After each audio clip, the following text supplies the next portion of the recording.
Alright, good evening, heroes and heroines, and welcome to Practising Programming in C, where we're going to be doing some new stuff. And we've got 2 hours and 7 minutes and 34 seconds of entirely new music to enjoy while doing it. Paula Temple's album Edge of Everything was released on this day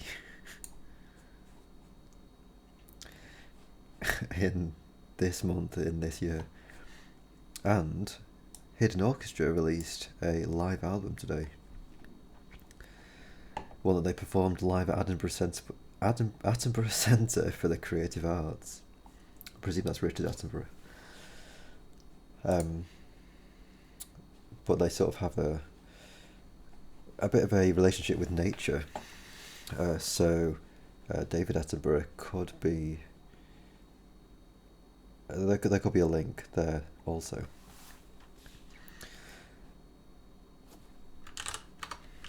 So yesterday we got ourselves actually writing landmarks into the assets block correctly. We're always in order, we're always verifying, we're always keeping people the same index. One thing that we did do, I'd just like to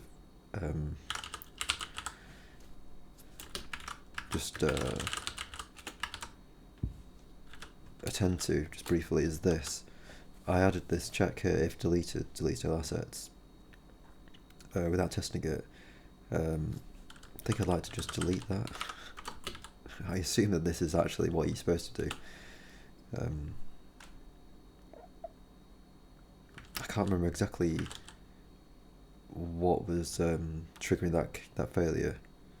It was probably just failing to write out the landmarks, the correct number of landmarks for an asset, so it's just getting a complete tangle, I assume. I mean, like I say, that might be fine, but by the same token, I sort of feel like even if you have inserted, I do think that this delete stale assets could do something. Because basically, if you insert let's just say for the sake of argument that you insert an entry which was associated with a template, the template itself contained an asset, or rather the old template contained an asset. Well, will we even handle that actually? Yes, we would. I think we would handle that. So say like we've got an entry that's associated with a template. The template has an asset. We've previously processed this thing. We later come along and we process a new entry. Well, process the same entry, but this entry's template has now changed so that particular asset is no longer present, and that asset only has one. It's only used once in the whole database, right? In that situation, I think we would delete that landmark for that asset that's no longer present, and then we'd come into delete stale assets, and we'd be able to recognize that there's no landmarks for that asset and be able to delete it, right? I think that's the situation there. So that's my argument in favour of removing that check and just letting that happen, whatever happens.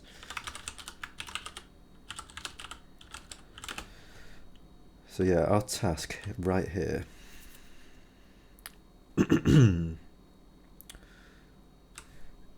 is to turn a little bit of stuff here into a loop.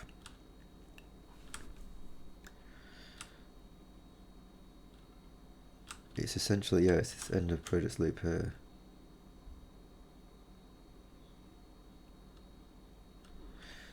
Pack template. Essentially, yeah, all I want to do, I think,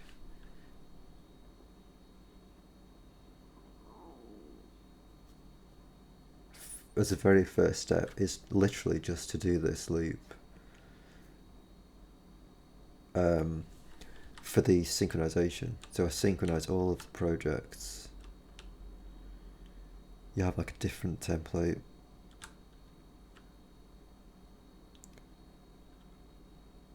I think I might have to, yeah, I might have to do the free template in the loop as well, actually.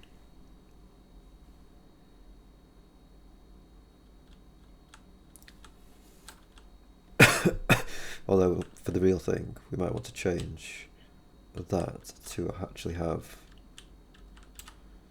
a bit of a more structured way of doing those templates. Or a bit of a more flexible way.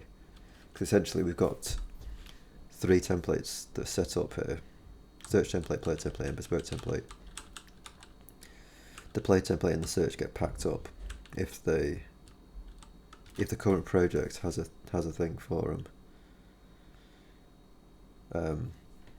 They get sent through separately to this function here and into monitor file system. Right, so the player and search that have been packed up, that out there, get passed through. The bespoke template here gets passed through so that this can be actually set. It can be packed up and freed somewhere inside SyncDB with input. Like we should actually see that there's a free template. We should see that there's some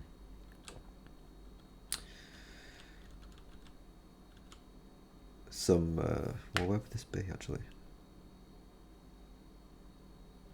Probably in the, it'd probably be after generating the player page, won't it?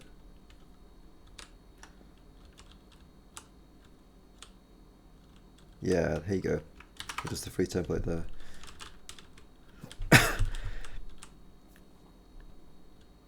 think insert into DB. It's gonna be the HTML to buffers call in here, isn't it? So this is going to take the bespoke template in case it needs to actually initialize it, right?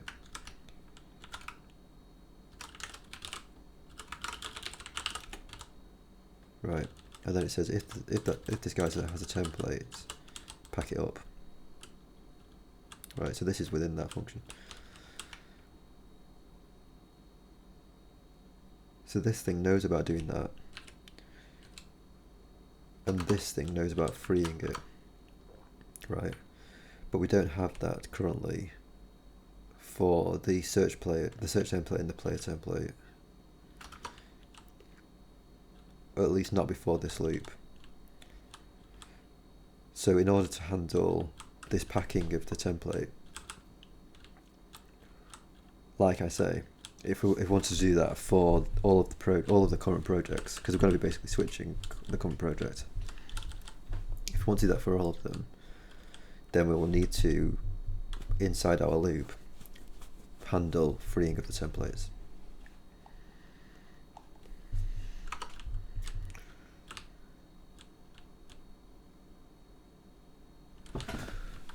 Let's just have a quick gander at this. Cinco Brothers tab. So I think actually a lot of this is just garbage, because you can see we're using the old stuff. Cache directory, I mean,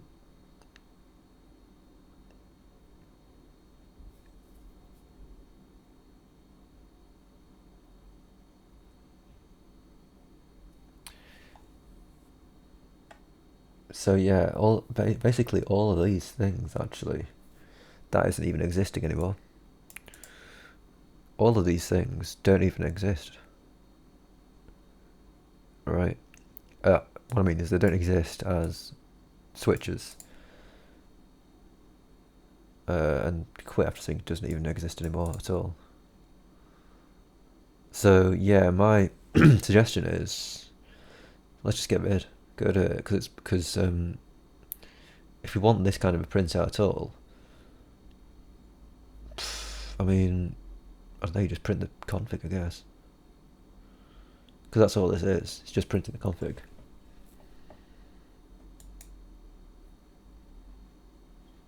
isn't it?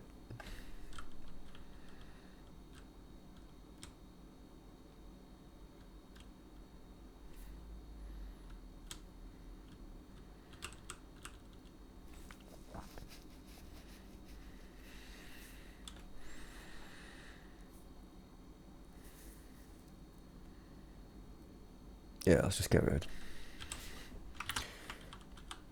It's going to be in the repository anyway, so we can always retrieve it if we need it. This is supposed to be printing out the assets.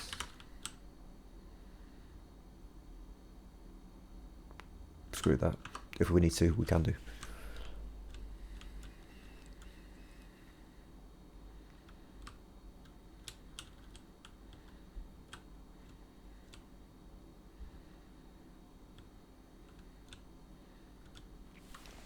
Init assets, push configured assets. Now the assets are not per project,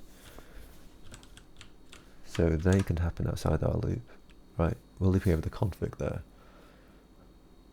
not leaving over the projects. Or to put it another way, we're leaving over the config persons, not the config projects. Push theme assets. So this one does go over the push theme assets, so it's going to the config project. But again, this guy is actually looping over the projects already.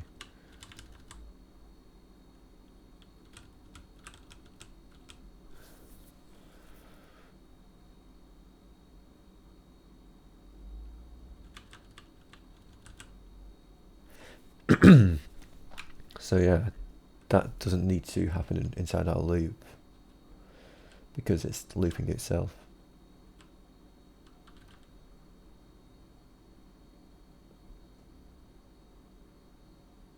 Also,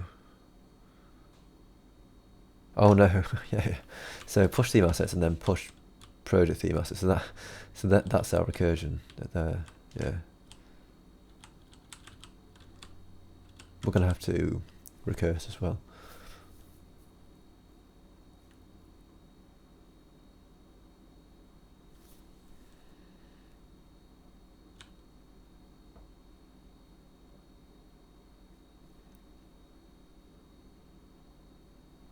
So you can sort of see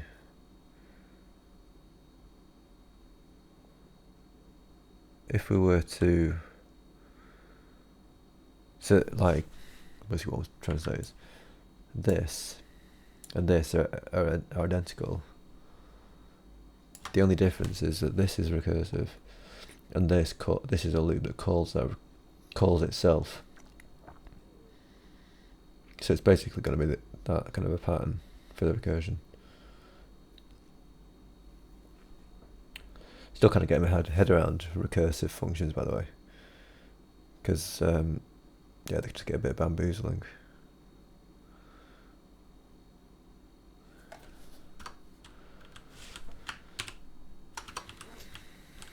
So yeah, the general idea is going to be here, isn't it?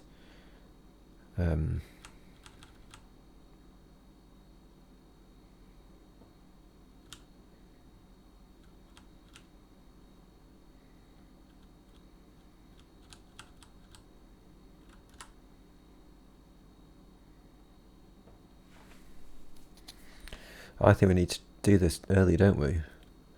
We're gonna have. I think we should test these things earlier. Yeah, let's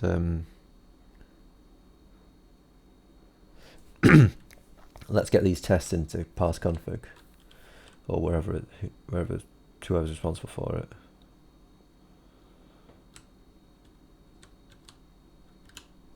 Because if we, I mean,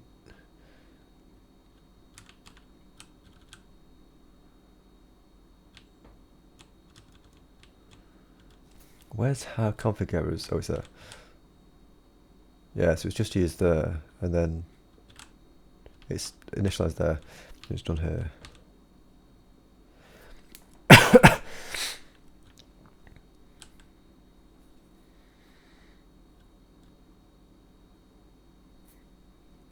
I think this if current project shouldn't need to bother happening, I think.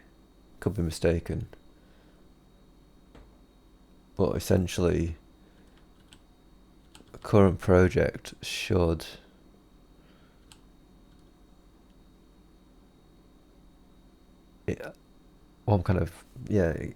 current project can't not be set, really, because of the way we're going to do this.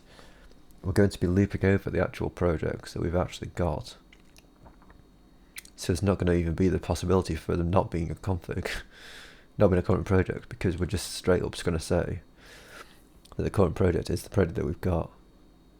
So it's driven by the actual driven by the presence of the projects. So this test ain't going to bother, which is kind of nice, actually. It's going to give us one less scope to piss around with.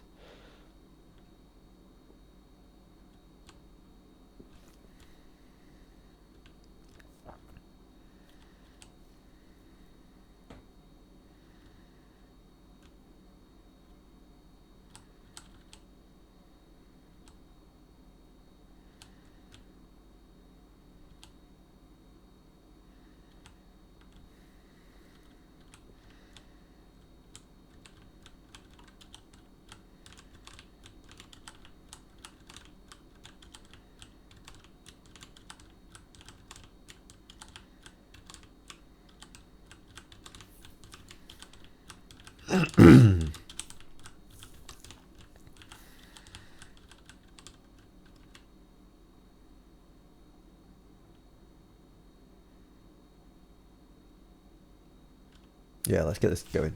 I was just mulling over the template stuff, but that's something we can actually tackle in its own time. So let's go for getting the path config to actually test the base URL, the thingamajig.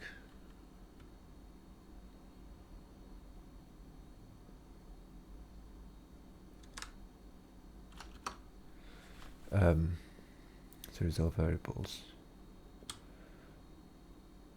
Free errors. So if we've got an errors count, so if the errors count is greater than 0, free result. So I presume all these push projects onto config. When we do a push project, what we're looking here is for the max project ID length, the max base URL length, the max relative page location, and max relative page location. Looking for the current project ID, the current project base URL, the current project search location, the current project player location. So those guys are all going to be set in here, aren't they?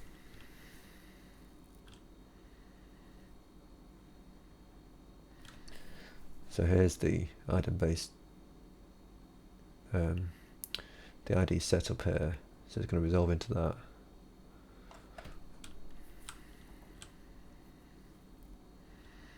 So yeah, if there's no default medium, you reset the pen. You can't. You reset in the pen, so you can actually do the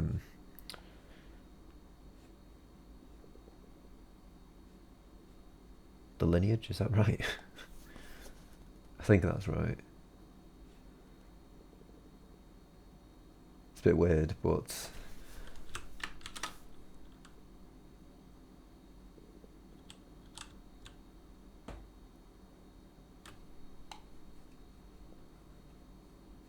basically I'm expecting there to be an extend string function going on.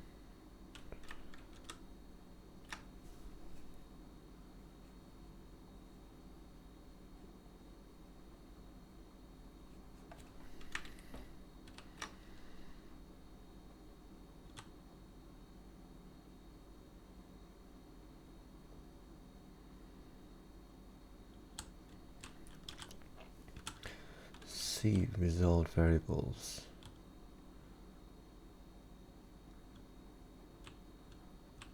Or is it only resetting?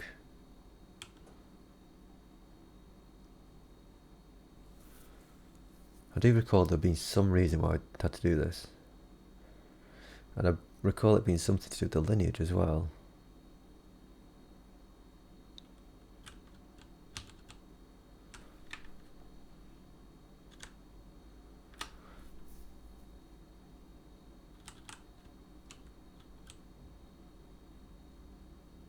string C.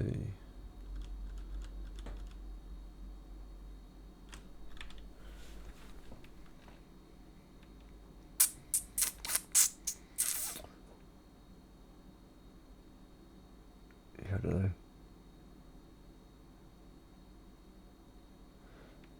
I mean, maybe it's not so important, and it's just like fine to do. Well, basically what you want to be saying is, you're basically just doing these tests.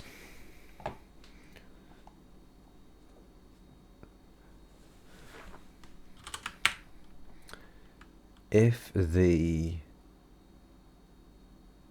PID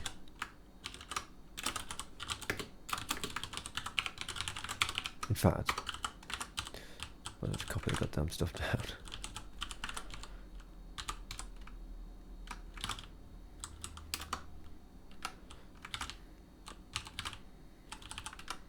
So wherever you see current project, you're just changing that to be P.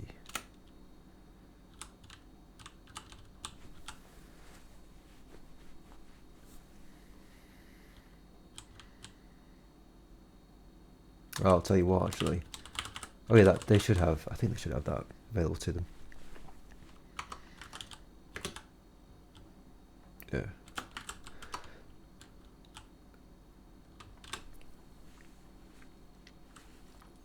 So we're going to do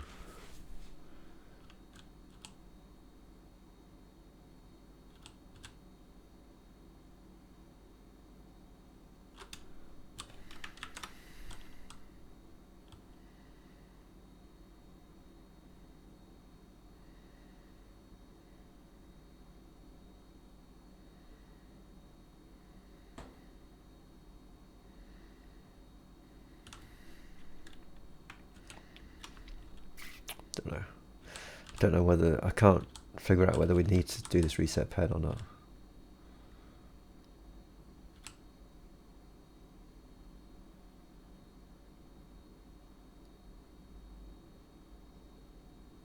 So yeah, let's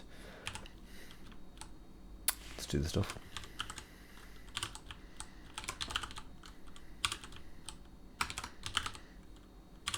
And these are going to be all full-on errors. So S warning should change to be S error.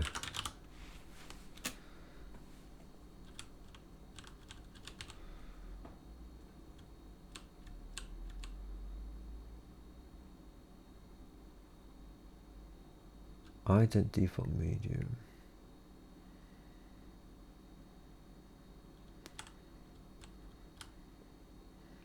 So it's going to be the what is this? I don't. It's not the title, is it? It's the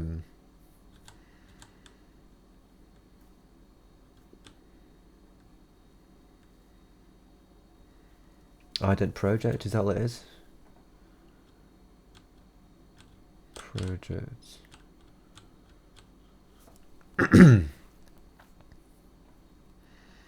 Because we're talking about the ID length. The ID.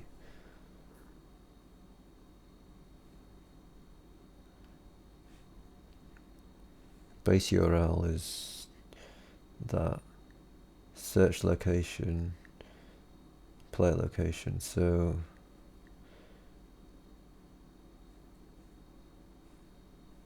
yeah, let's go with ident project.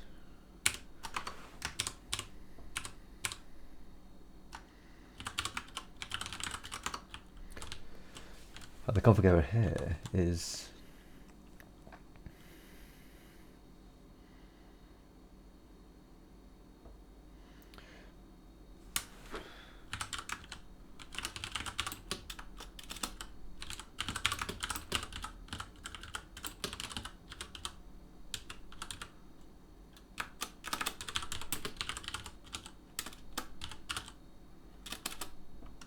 project ID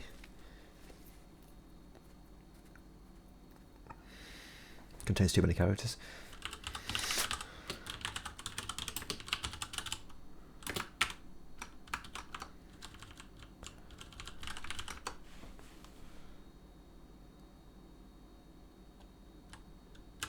Now, what else is this doing? File name, line number, severity message received.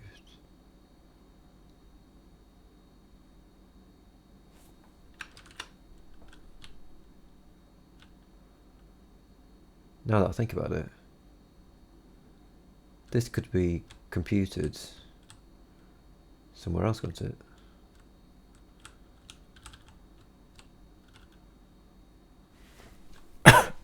Maybe not, actually.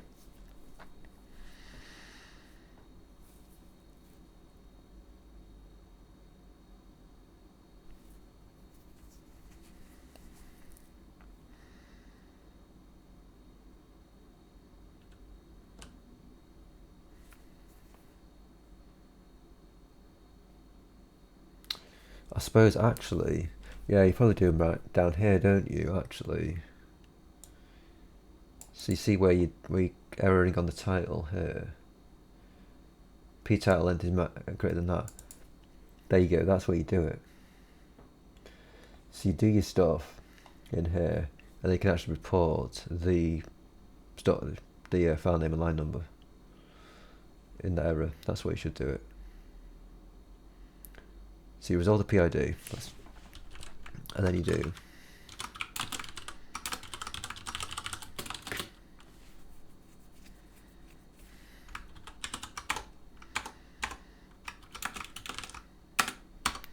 that's doing a reset pen there for deriving the lineage of project. And then that will actually be using that pen.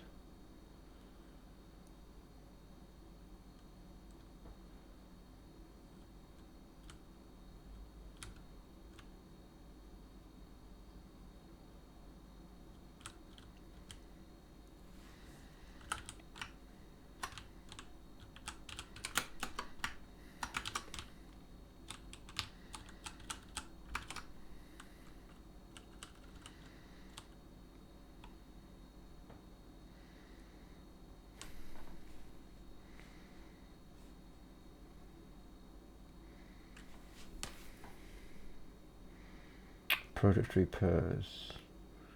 So it should be project tree ID position.file name, shouldn't it?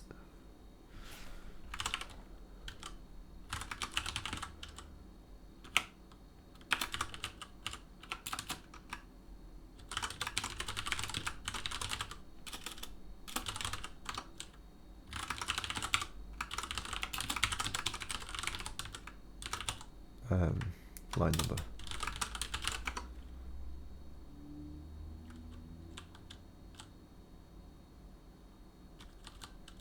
Right. And I will just go and get that length. Should be 32. It's just not very flexible, this config error function. It's just easier to hard code it.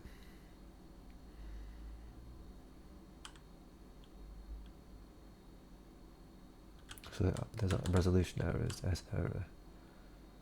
What is the third parameter? The third parameter is the token position.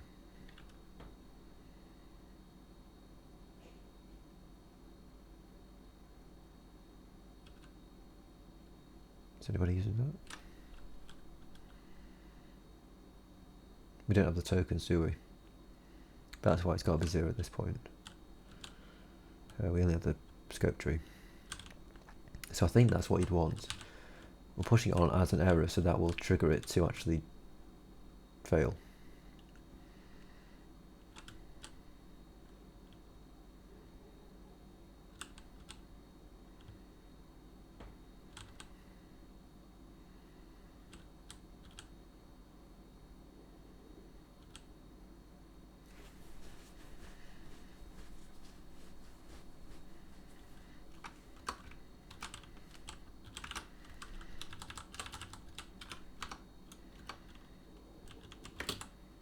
Oh yeah.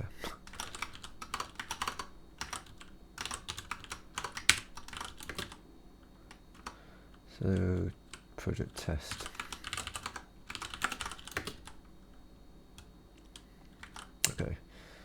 So then you just basically go down, and in these guys, you do this thing. You do the other test. So that's that.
So that's what the message was for this guy. Project.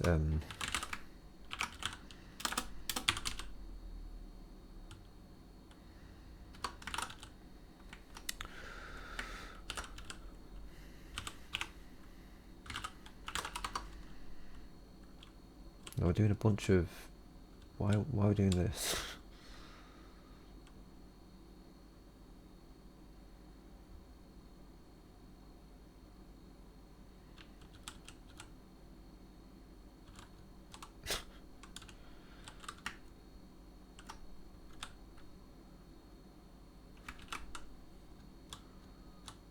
Like, what is that supposed to be achieving?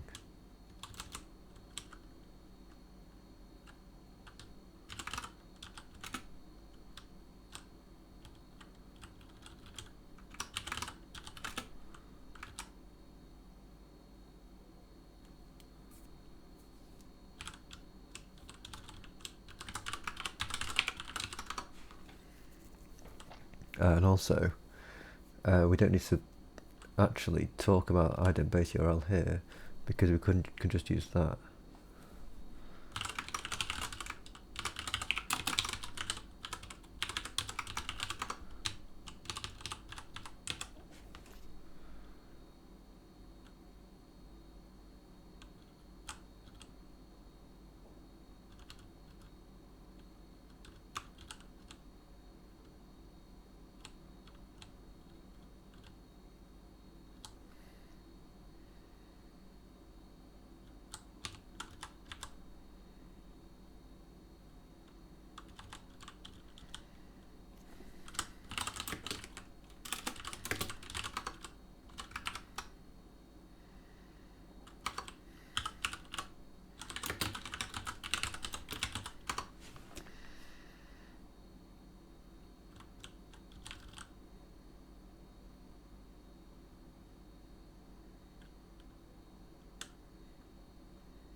Yeah, I think that's garbage.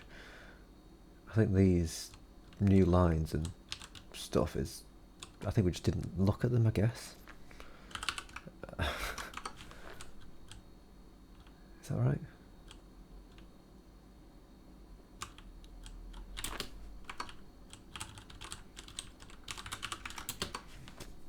And that should be fine. Project base URL is too long. I wonder if we need to say project necessarily.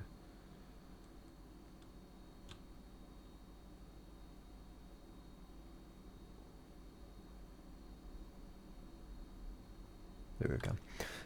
Yeah.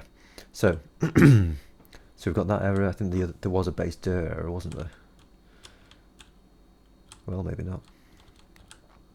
There should be though, shouldn't there?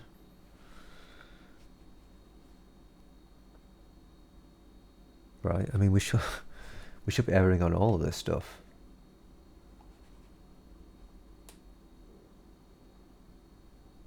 So let's just do that.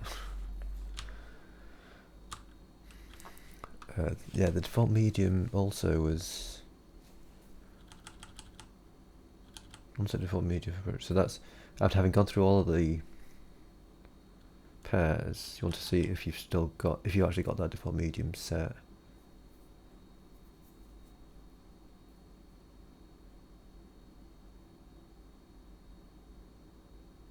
So yeah.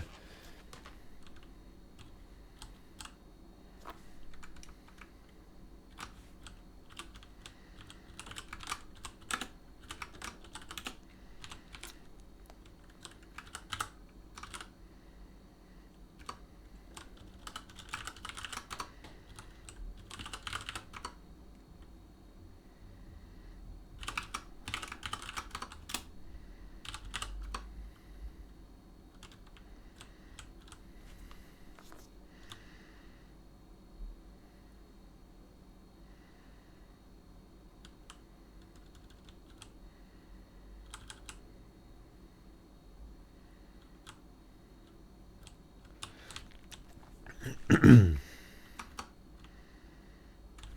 got the title.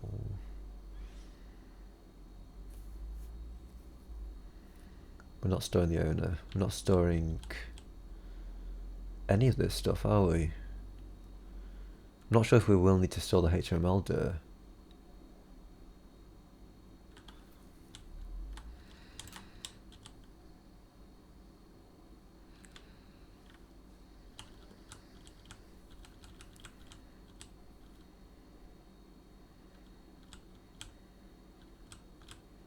Yeah, we still haven't dealt with this, have we? This title list stuff.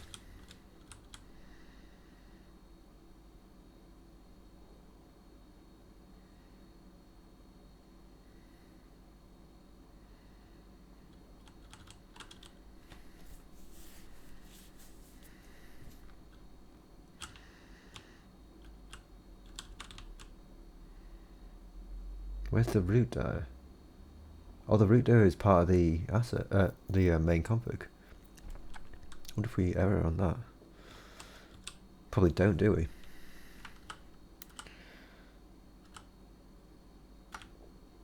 Yeah. So this guy is going to have to also check, isn't it? Because we do store that, don't we?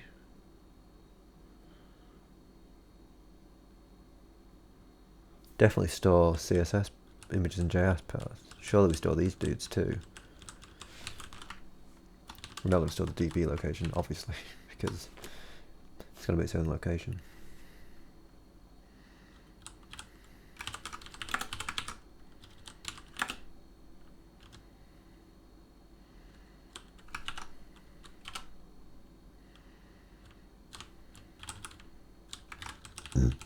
Excuse me.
Yeah, that seems like a reasonable relative length, because it's going to be this plus the base directory. So you got plenty for the base directory, and then you've got a little bit less for the actual specifics of the page location, if that needs to be different.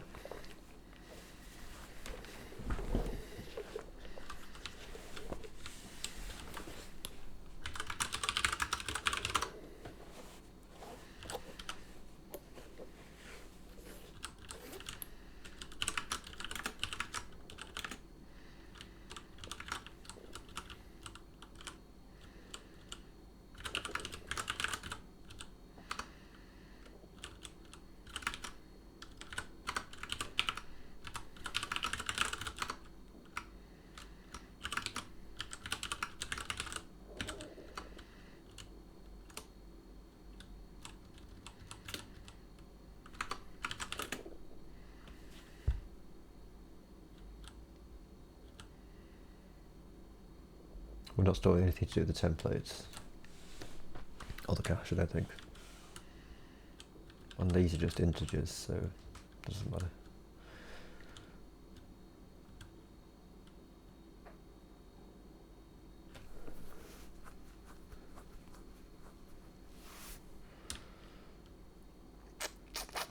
So I think that's everything for that function.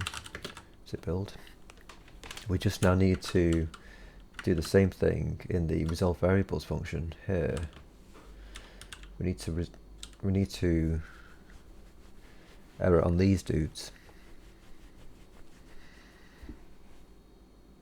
So is that actually this max root dir length? Is that used anywhere?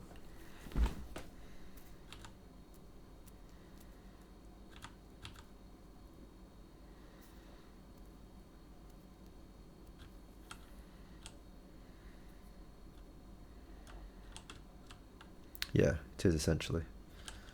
So it's these guys and this. There's max URL, player URL prefix. Well, we're not even using that anymore, so that's old news. Max asset file name length.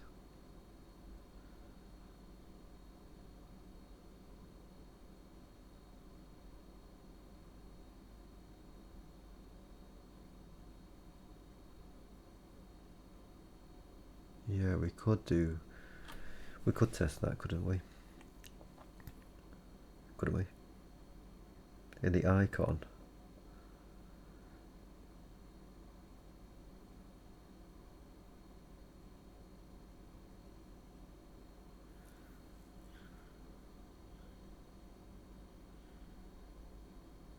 Yeah. Let's do these dudes first.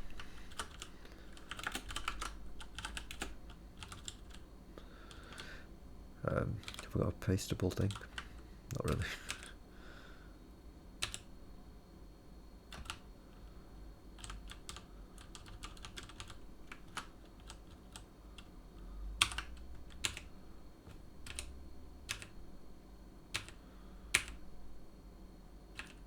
Like, what is up with Vim's popping between locations thing? What am I missing there? It just seems like it's always wrong. That's the assets reader. So we've got result, isn't it? Is that what we're talking about here? Yeah, it's right above me. If the result assets root is greater than the max root dir length,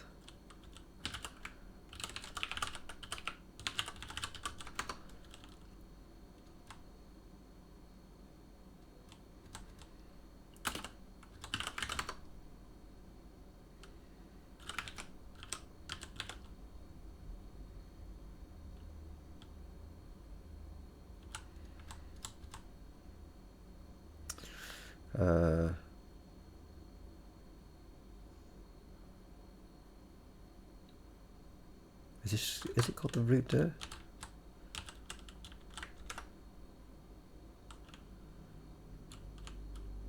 Assets root dir, yeah.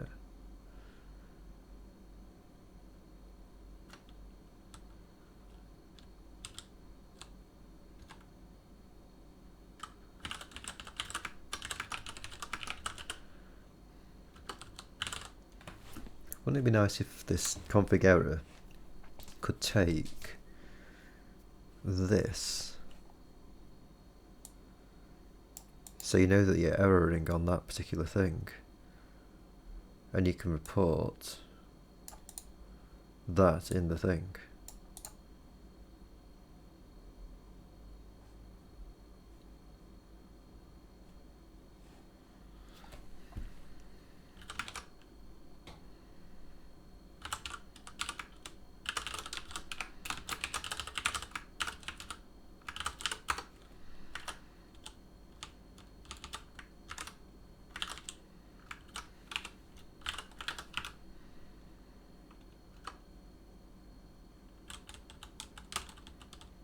I mean, we're basically done now, so I don't think there's any point in really going down that road.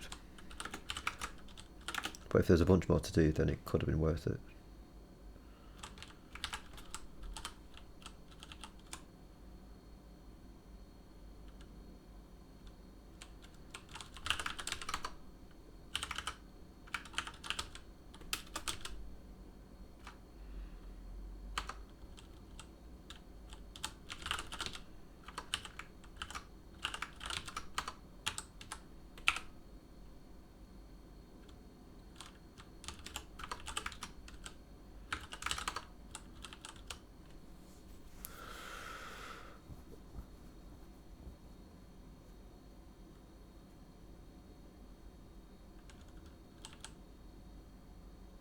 Yeah, okay.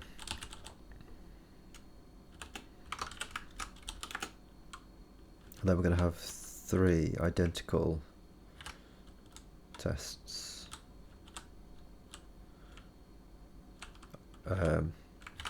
Either identical or almost identical.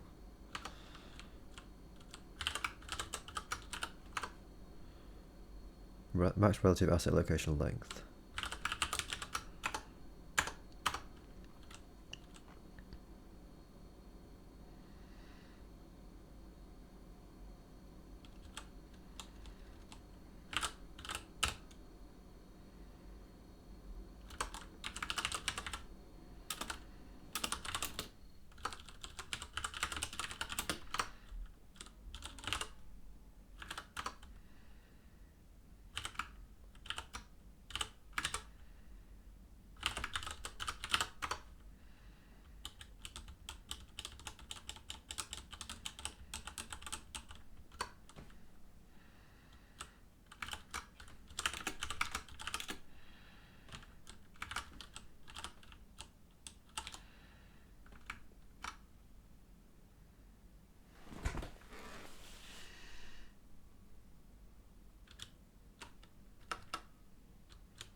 Oh right, it's because the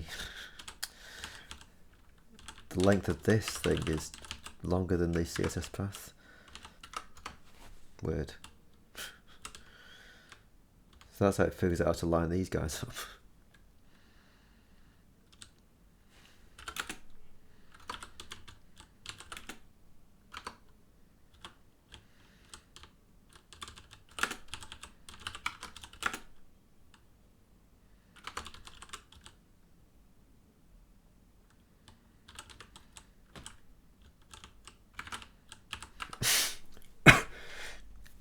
Maybe I should do it this way.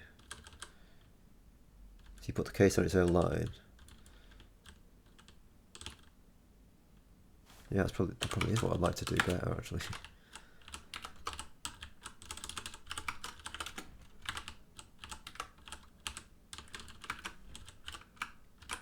Because then you don't have this situation where stuff is just getting indented miles away.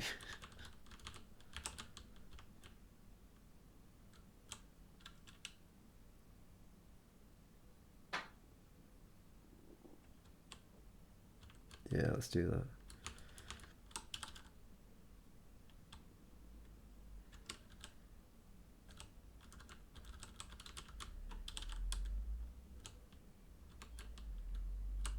Anyway.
Alright, I think that's all. So now that we've done that, I reckon where we do parse config, if we've got a config, yeah, so we should just be able to test it. So let's just stick in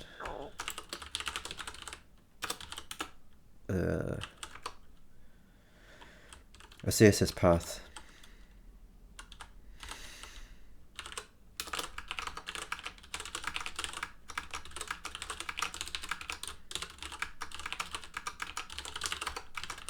That is way too long to handle.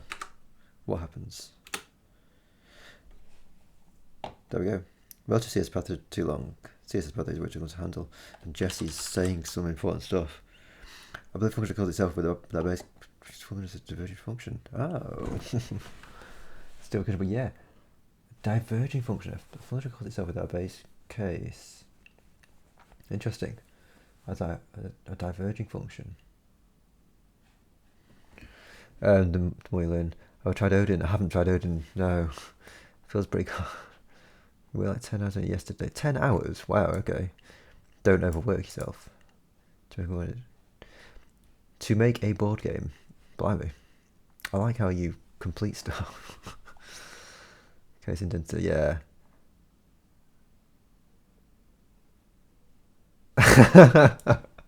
So yeah, I think we're all just totally on the same page with that whole case indentation stuff.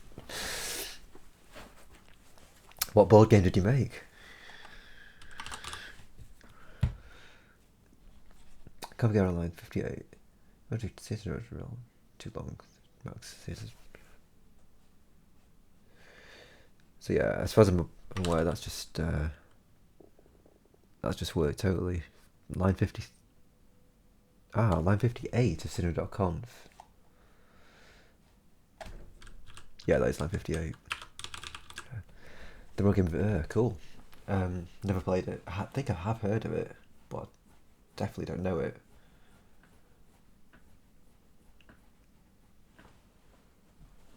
Yeah.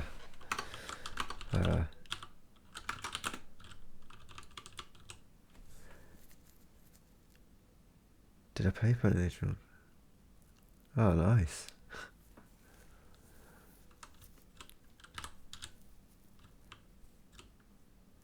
Do you think I might be able to play it? Or have you not written it for my platform?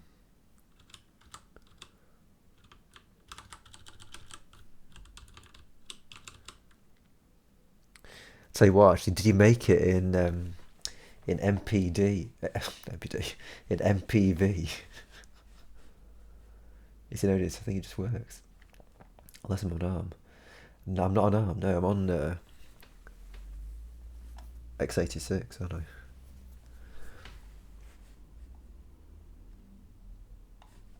Pop us a link, and if it's and I'll try and. Oh, mind you, I'd have to build it in. Yeah, I'd have to get Odin as well, wouldn't I? So I'd have to be able to build it.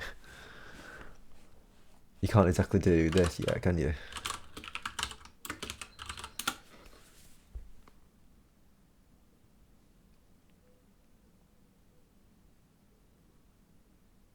What was that? Syncs. That was definitely a search.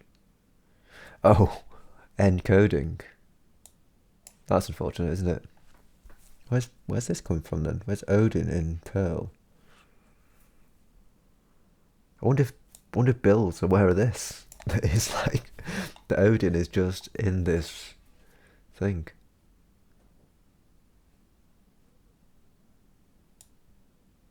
Encoding and decoding. That's going to be tough to find, isn't it?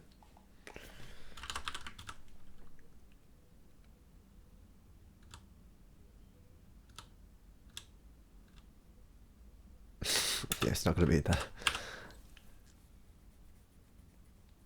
It's just pretty easy. It's, yeah, I need to compile on Linux, yeah.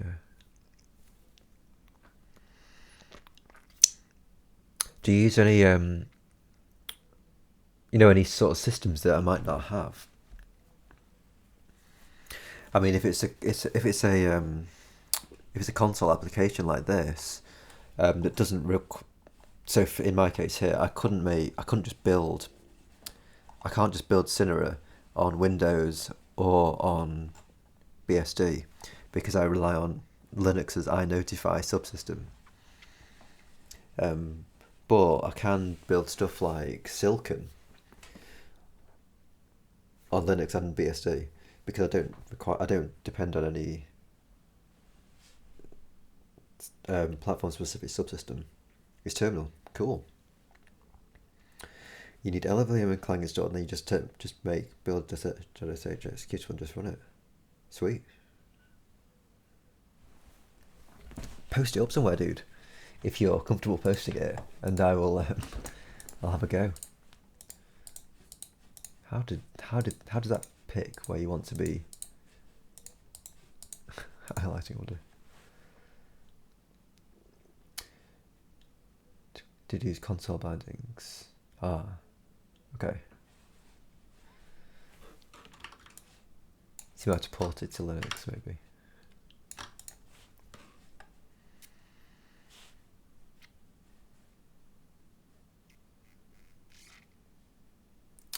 Punsky. Okay.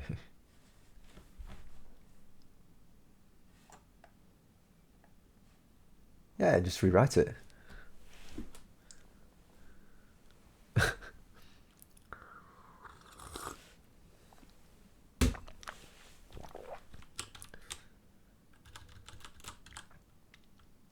So yeah, I reckon we're good to go here as well. I think.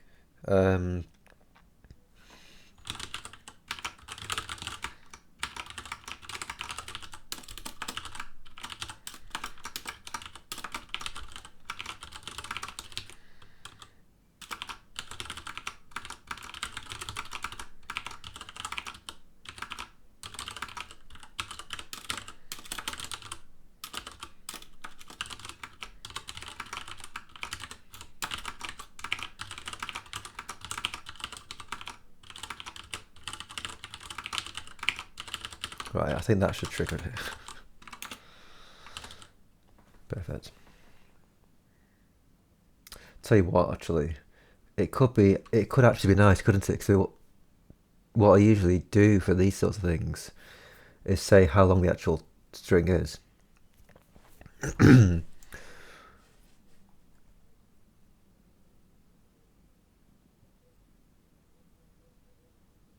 Tell you what, because that could be informative, let's do it. So we've got a config error. Oops. Did not mean to hit space and B in the same key press. And it is in config.c, isn't it? Config error. So yeah, what we're basically talking about doing here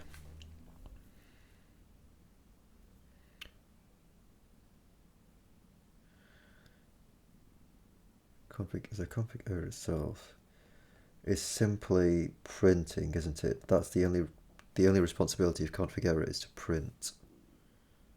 Push error is another beast entirely. If I'm not mistaken, that's correct. Yeah, it's purely printing. Config error in. So yeah, let's say config error max size.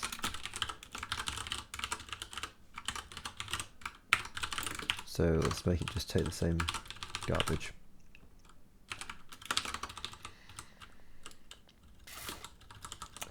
The message is going to be the same, but let's just say that it's taking the config identifier.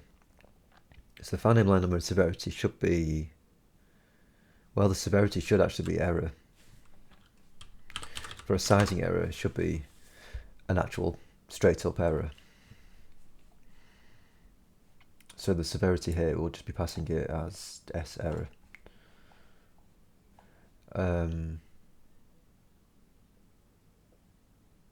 And the message is just going to be a stock message as well, actually, isn't it? So what's the number? Where did we get the number from? Was that did we copy that from down here? I think we did.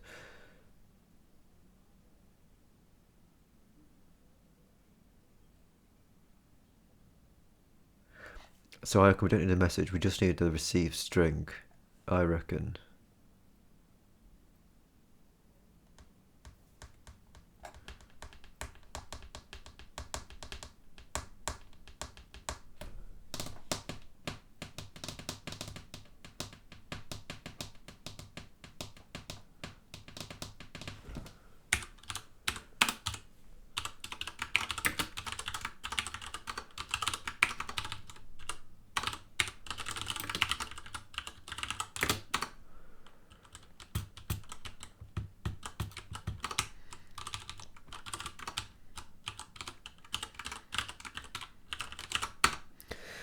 By the way, listen to some fucking awesome music here.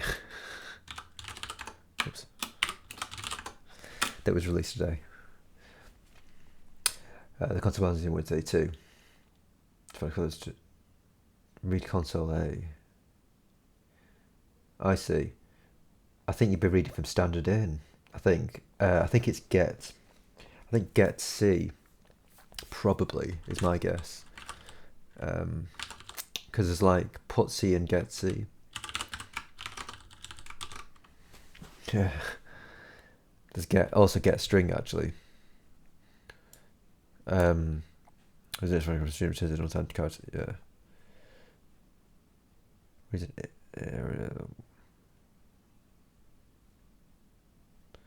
yeah, if I'm guessing right, reconsole A, you're equivalent to these guys here. It's like F gets. So you're reading from the standard in.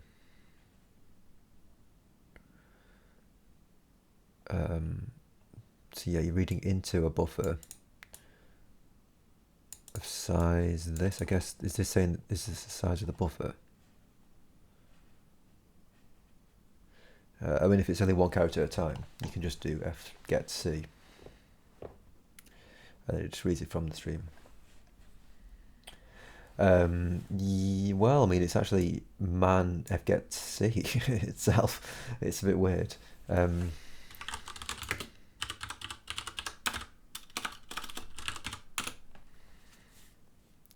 Yeah, F get C. You can also do it like that. If you're not already set up, if it's not defaulted to use the third page, I think they call it. Yeah, it is. Yeah, it's what is in the Linux programmer's manual. But this will also work on FreeBSD. It'll work on all POSIX actually, because it's conforming to these guys. So yeah, on any POSIX operating system, this should work. Is Mac also POSIX? Not sure, but this will definitely work on FreeBSD and on Linux, and I know that for a fact because I use it. I'll do actually. Maybe I don't actually use these specific ones, but I do use standard IO. What I actually use is fprintf. So this is the same thing, but it's the other way around. So it's writing to the stream, whereas the other people, the fgetC was like reading from the stream, if that makes sense. There's something about conformity in this as well.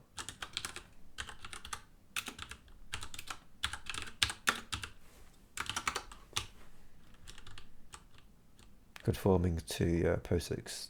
Yeah, these guys again. Yeah, so these are the guys I have used on both Linux and FreeBSD. So I imagine that fgetC will also be the same deal.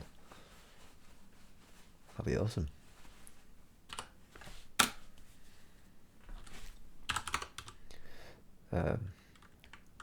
I can do this in one window, can't I? So cover file name and line number, finding line number, S error, and the message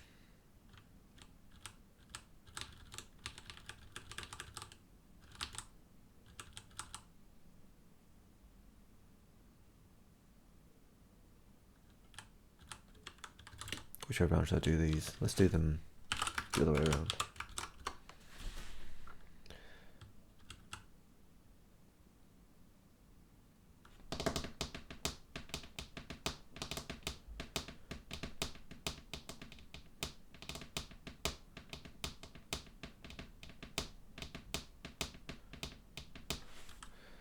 Config error sized or sizing. I don't know. Basically, the message is going to be. Oh yeah, I wanted to send also the, what was it? The thingy.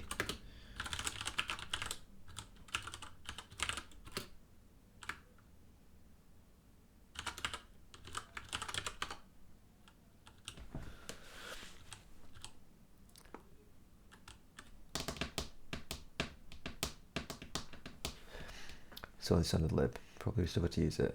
I think it'd be less frowned upon if there was some low level input method. Yeah.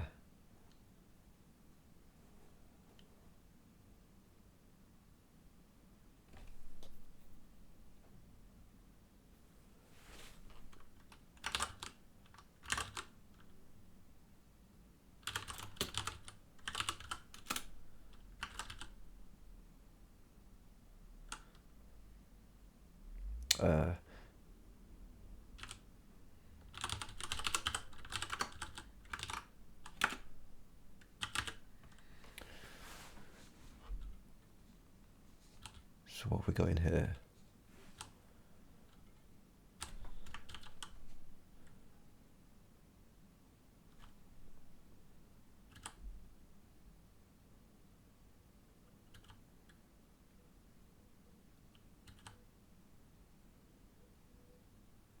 Read and write.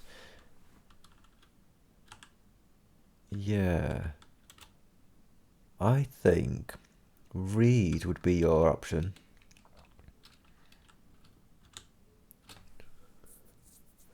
Read from a file. So a file can be a stream, by the way. So just in the same way as I was talking about fgetC is getting from the standard in stream, read should also do the same deal.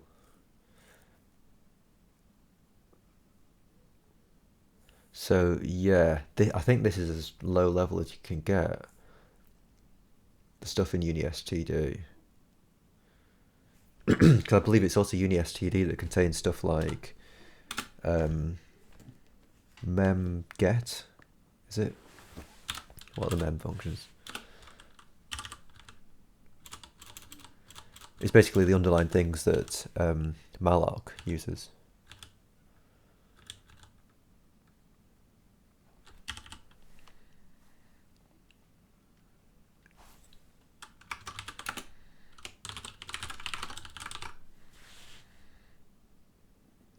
Is it going to say?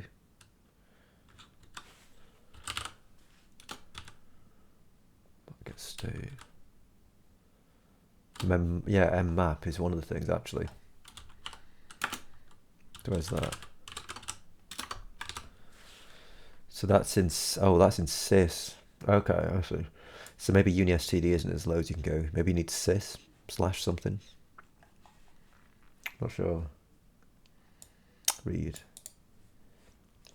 I think that it might be the lowest level. And it's in UniSTD. I'll just I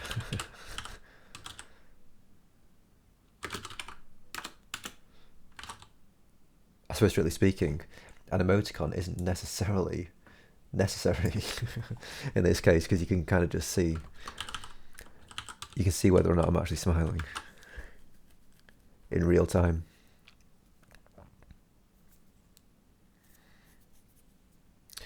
So let's just model this after.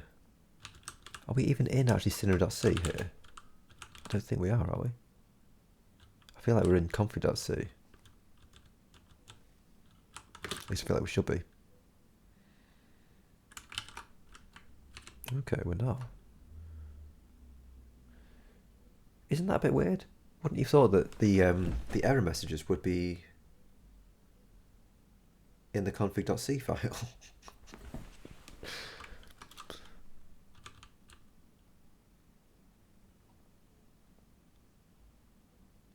Config error.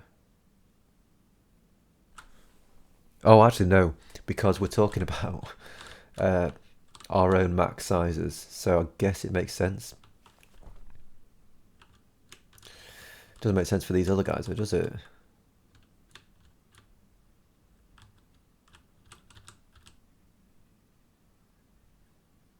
Get more errors going through error. I mean, config error, file line, file name and line number.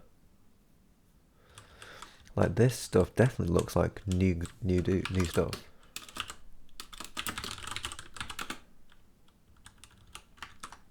Push errors in here, okay.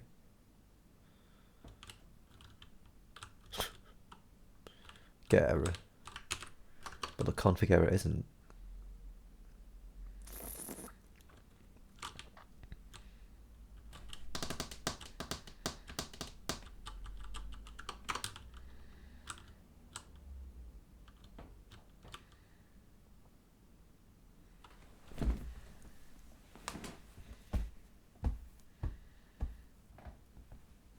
So all we're talking about here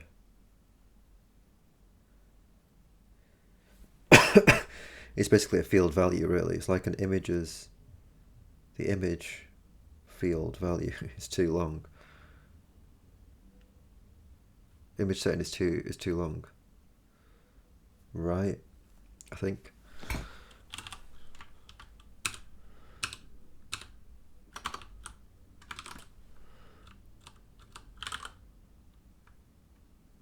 So here we're going to have the config identifier strings from the field ID.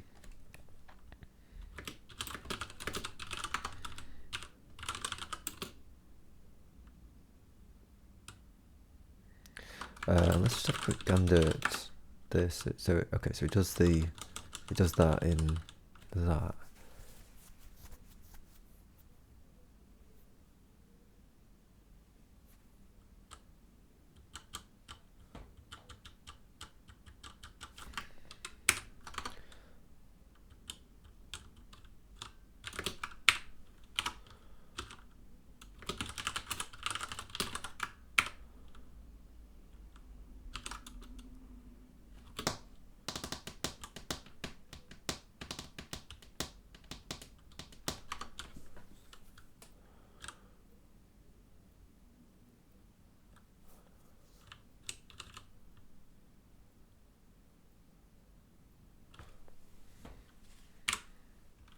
Here's one for you.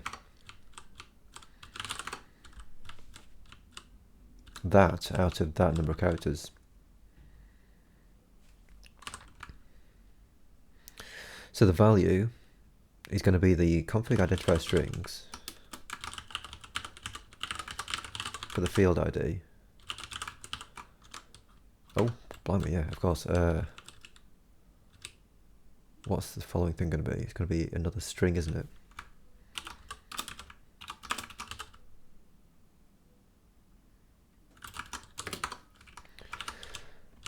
So it's that value is too long. It's got to be the received length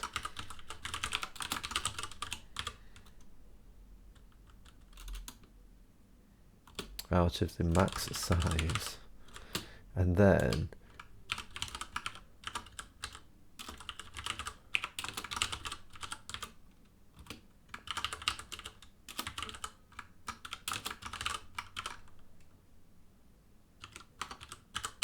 right, Bob's your uncle. Never written a binder for Odin. I've never written a binder for any. Ah, right. Wait a minute. Yeah, this is what I kind of wonder why I was wondering about this. Have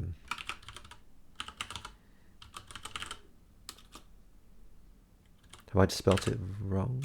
Because like config identifier ID should be available.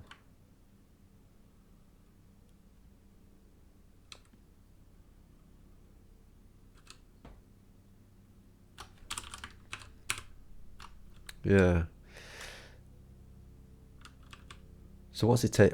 What's he wanting? He's wanting the file name line on the front max size, config error. I think we could reasonably just stuff these guys into the actual, yeah, put them into the config, because this guy's talking about tokens, right? And the tokens are part of the config.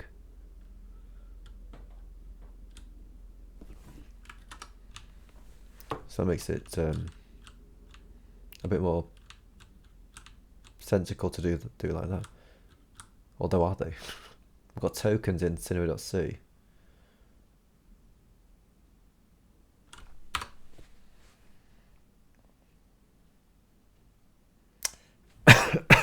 Yeah, I guess when we were trying to get these guys together, we moved stuff across.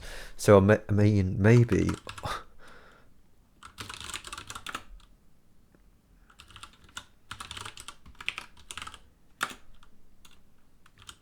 Yeah, token equals. So, am I right in thinking that we don't actually initialize? We probably won't initialize the tokens in here, do we? No.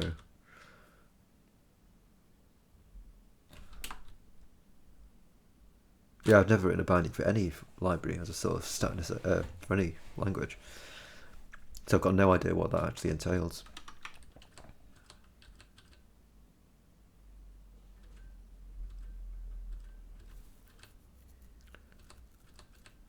Let's just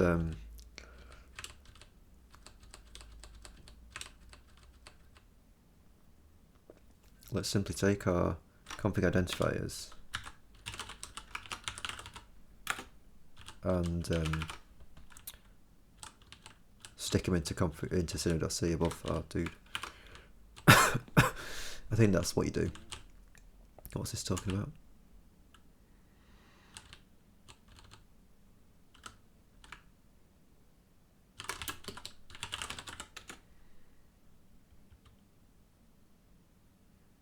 Where is config.c included? That's included on line 1077, and we're currently at line 556.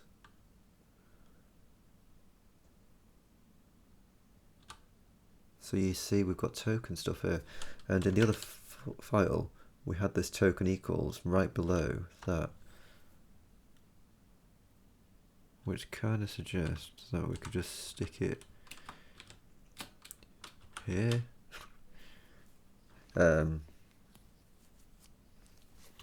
And that should be alright, shouldn't it?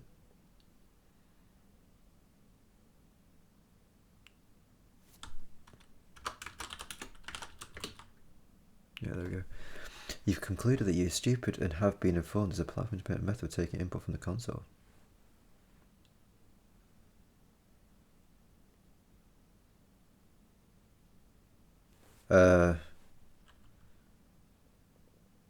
Maybe, but I mean that's not low level, is it? Because you want to be doing low level, don't you?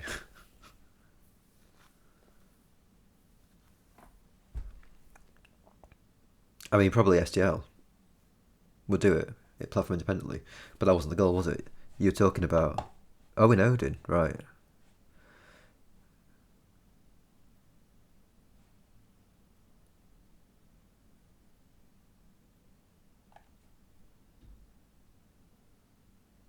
So Odin itself.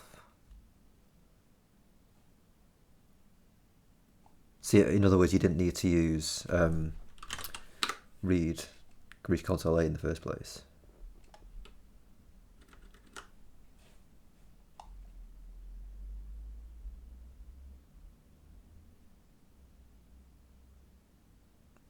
Okay, interesting.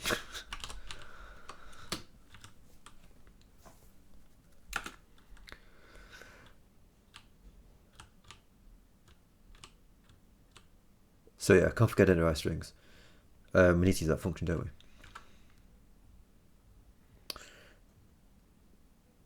Where the hell was that? Oh, mind you, it's in the config.c, but that's okay because that's included lower than these functions. So I think we're still okay.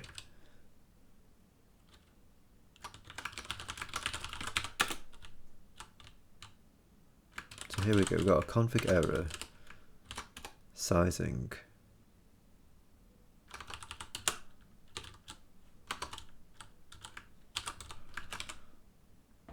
So we know that we don't need to pass S error. I think we just needed to pass the max size, the field ID, and the thing. Might actually change the order of those things. Now that I think about it.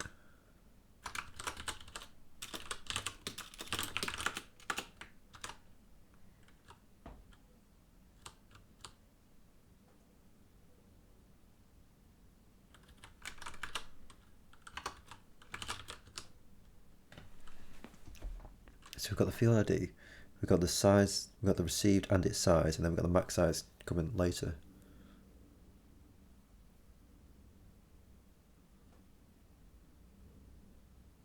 I mean, yeah, we're using the field ID first.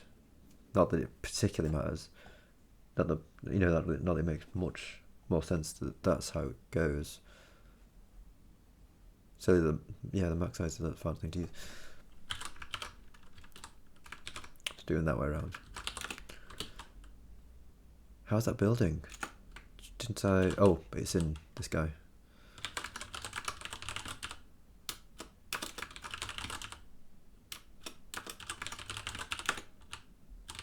Okay. So what we're saying is field ID. So it's the project. Ident project.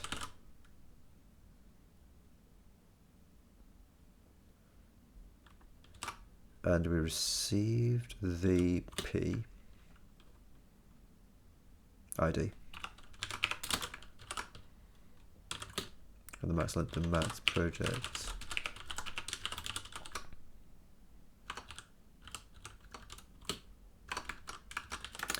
Yeah, you didn't need to use a console manager for Windows. I was given by one of them.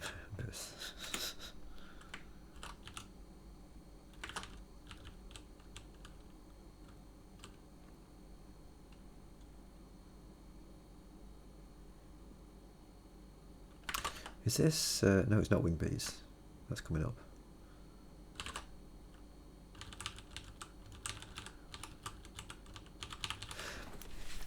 Okay, yeah, so we've done that. The config error sizing. I mean, I guess we can test it, can't we, already?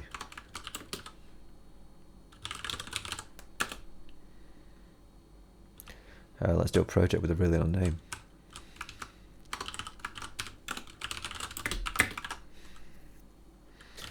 Hi there, I am a project with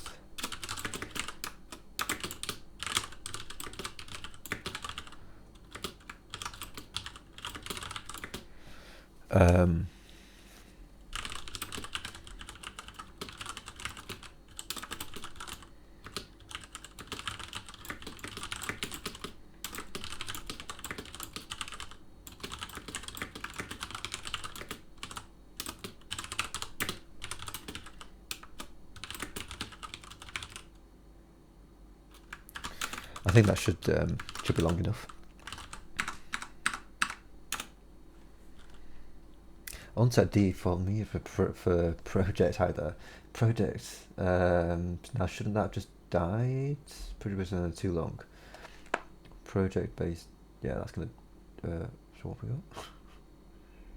Project value is too long. Yeah, I wanted to colour this as well actually.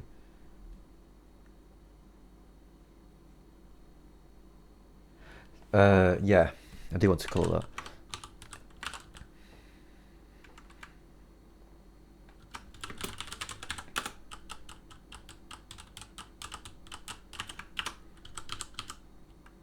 Colour it magenta, I think, was the thing, wasn't it?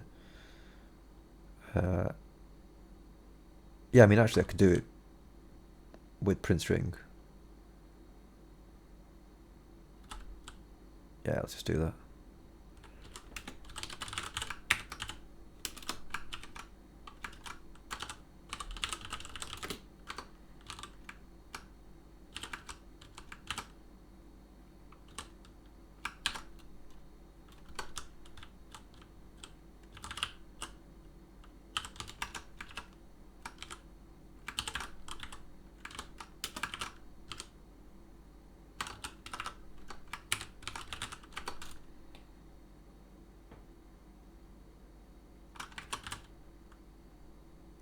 All the power.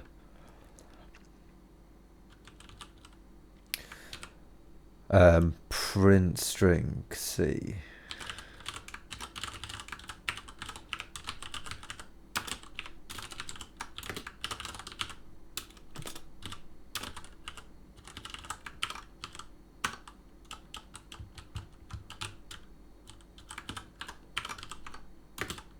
Right, perfect. So as this video is too long, sorry, the what is it? Project value is too long. Hi there, I'm a project. So why did that not actually say?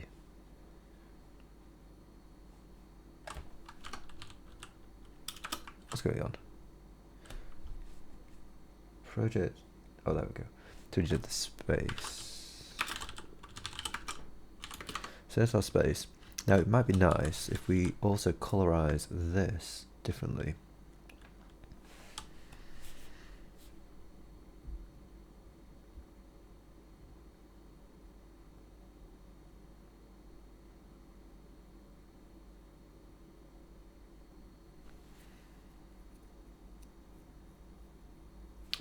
Is that true?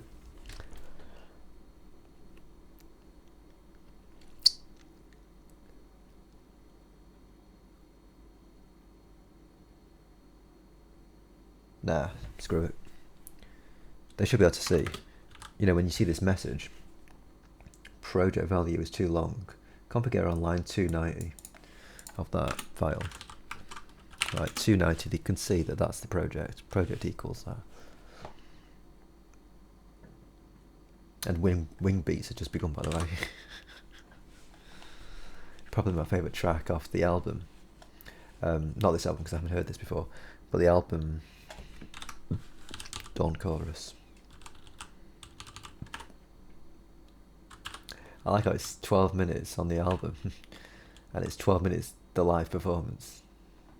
So they've pretty much nailed the timing of that.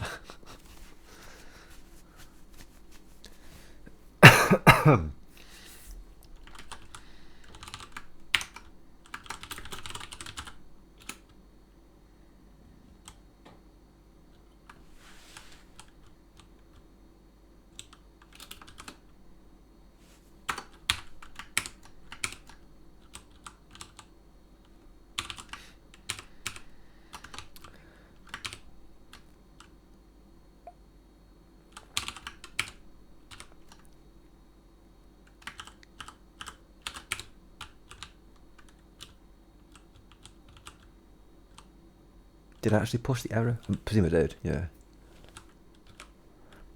Alright, here we go. We're getting there.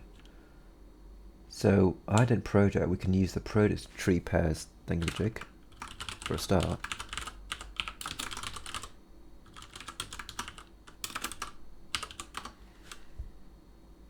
I think there's no getting around the necessity to do that.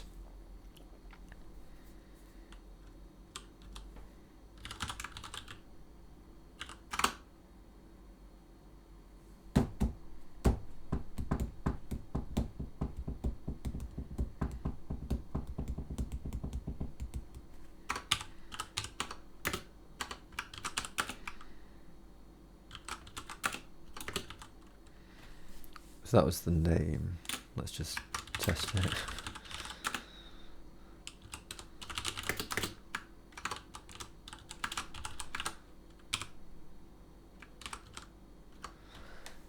Yeah, without ID actually is what it is.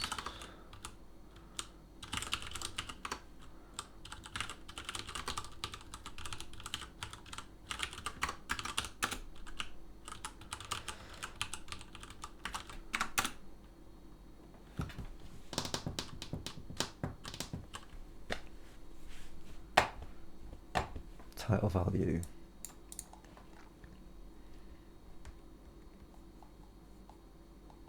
Project, so there we go.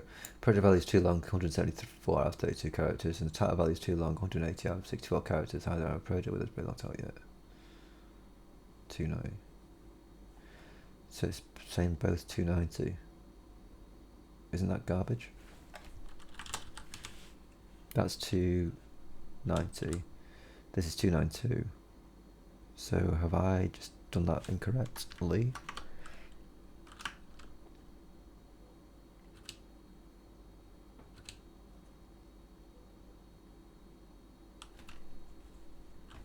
Yeah, I have. Used that wrong thing. So this should be the project tree pairs. Yeah, that's what that should be. Pretty aware that I just overwrote some stuff that is actually helpful.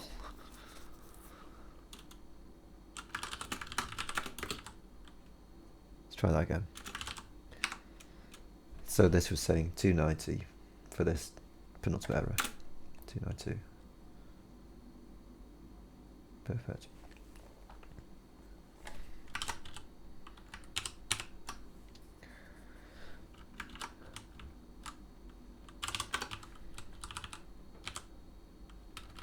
Oh, we've got these cases again, haven't we? Let's fix them up while we're here.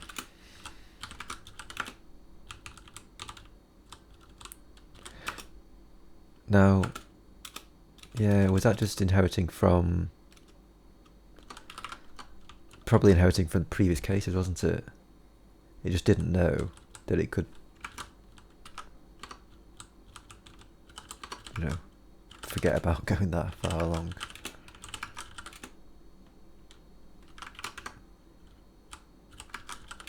This is all still garbage, by the way.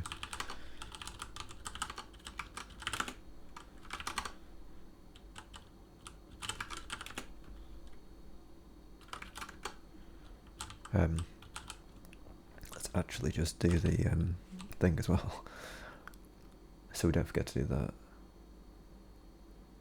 So, what is the only difference? I think the only difference is the this and this, isn't it?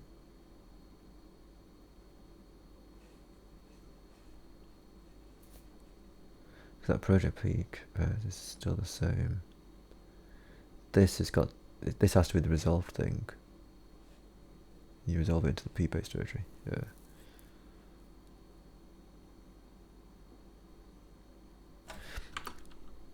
Let's do the cases.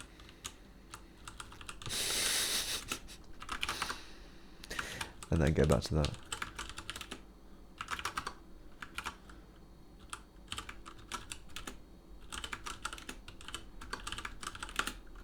Right, satisfied with that.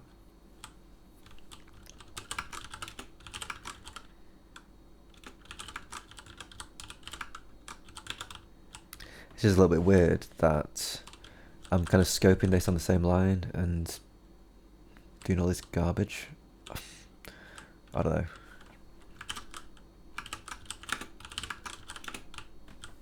Probably really doesn't matter. But I think it's nicer that it's at least popped back there.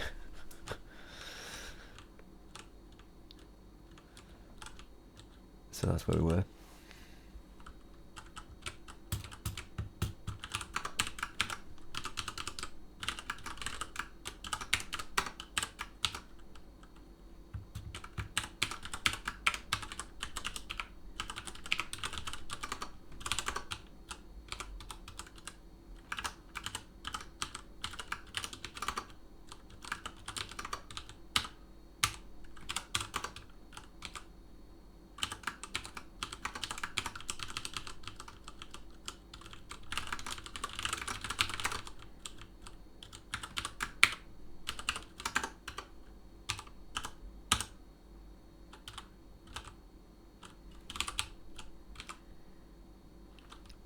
Might want to split that up a bit. Don't know what to split. Maybe there. Good a place as any.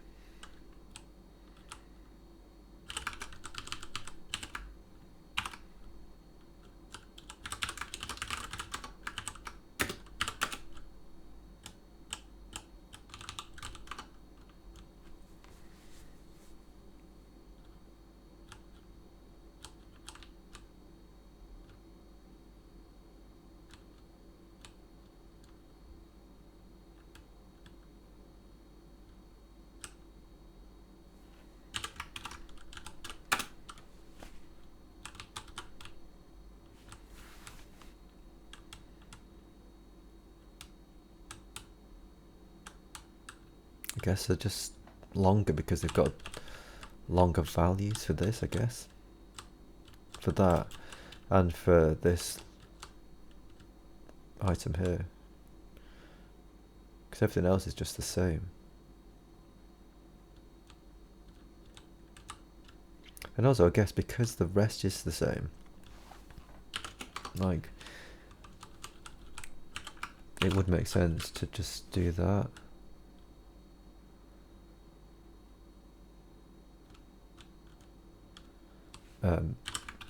So the only different things are on the other line. That would only really help when you're actually writing the thing, first of all. That ident project. This can all just be like it is. You know, because then you can sort of see at a glance when you're writing it. I know that I've written it now, but just for the future, you can see it at a glance. You copy these 2 lines, you know that you only need to be changing the stuff on the second line.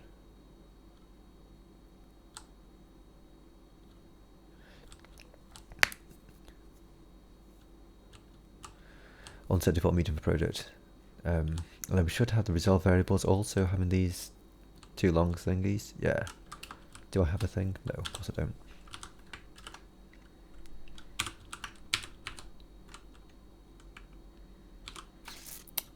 So it's going to be the result, at least, isn't it?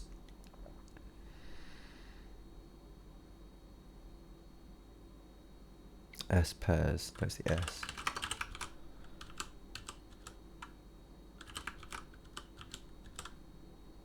S pairs key. Yeah, so that's just like that. And then we're talking about the result assets root dir.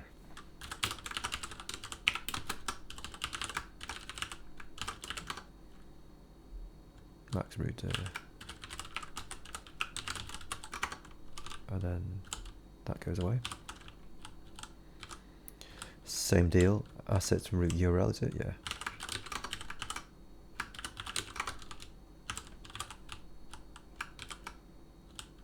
CSS dir. And now, interestingly, these are going to be very, very similar, but for the first item there.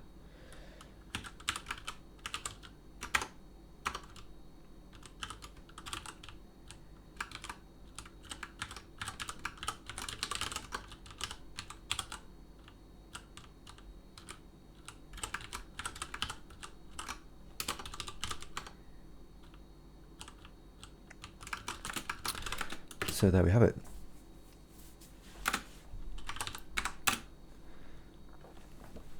We're using that function everywhere now, I reckon. So we've got config error, assets root dir value is too long, period value is too long. I can believe that that's working.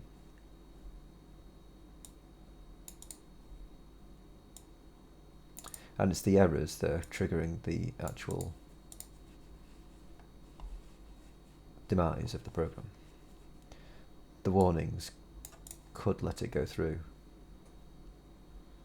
I don't think I can quite prove that.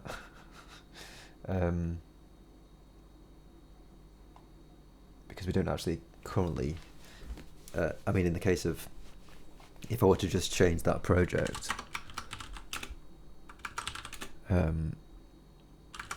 actually, I think we do have some warnings anyway, don't we? I think. I was going to say, like, I couldn't actually. Where was that up to? I couldn't just reduce the length of this thing, right? Just to illustrate the point that if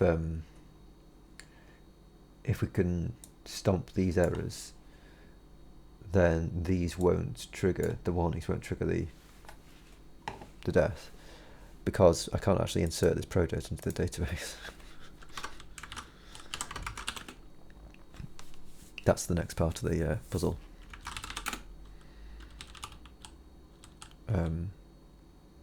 But yeah, like I say,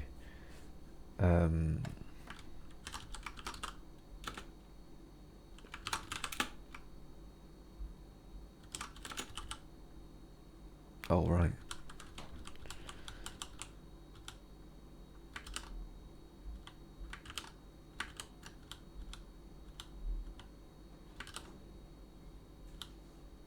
presume that was what it was.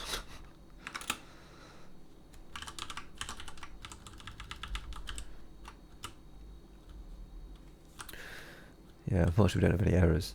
Sorry, any warnings. Onset default medium for project. I guess you could... yeah, we could reasonably emit an error. Emit a warning, rather.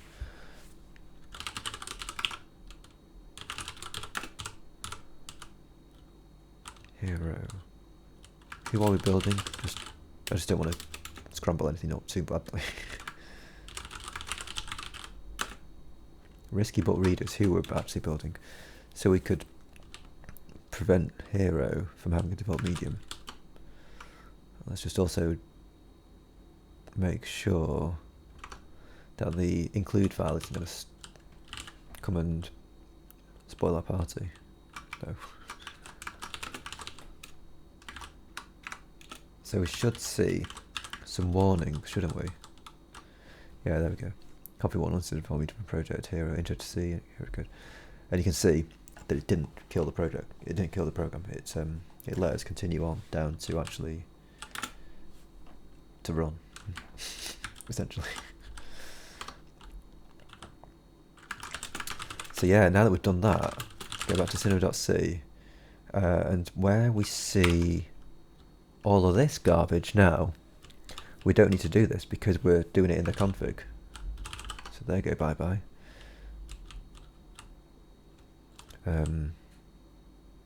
Push configured asset, it's going to be outside the loop. Template imprint versions, current project. Yeah. So what I'm basically suggesting is for each project, we do this bit of information here, and then free the template, and then after we popped out of the loop, let's just set those let's just pack the templates again, just so they can actually continue to operate on one project at least. So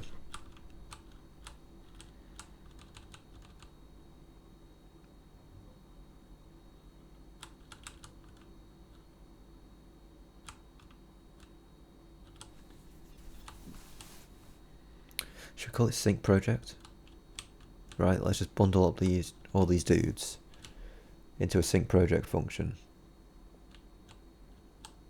Does that sound reasonable? So we're going to have a loop.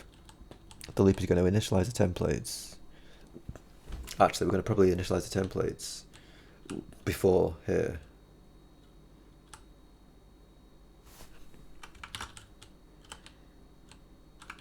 Right, so that can happen out here.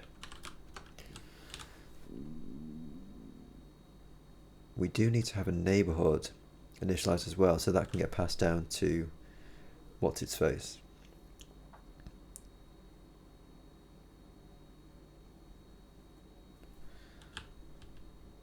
To monitor direction, monitor file systems.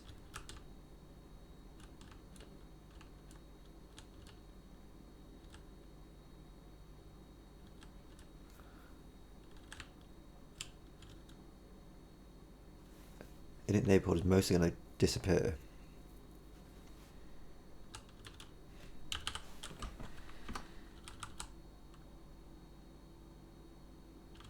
This can't happen because we're literally going to be guided by the config to set the project. Is that right?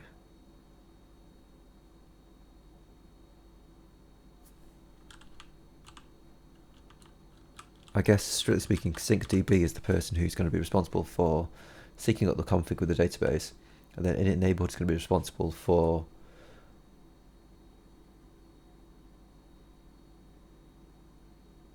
what is that going to be responsible for, actually?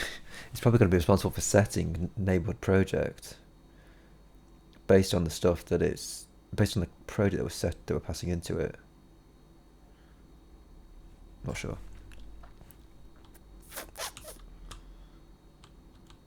So yeah, what I'm basically driving at is this shouldn't occur. Templating. So yeah, let's say the function is going to be called. Are we in main here, by the way? There we are.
Hold on a second. Just want to make sure that I pulled the actual correct stuff through.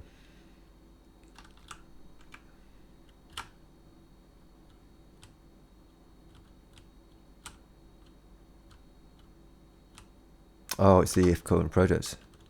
That's what's sending us into here. So yeah, as I was suggesting earlier, we're always going to have a current project, right? That's just a straight up specification, right?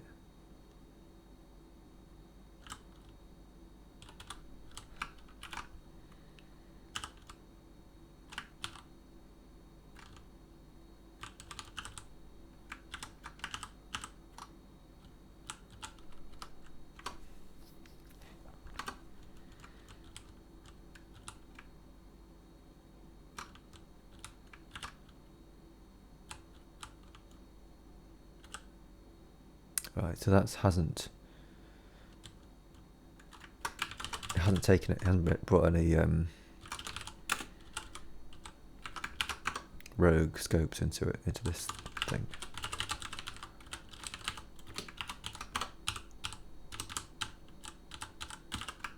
What does this return? Oh, it returns an actual neighbourhood. That is unfortunate, isn't it?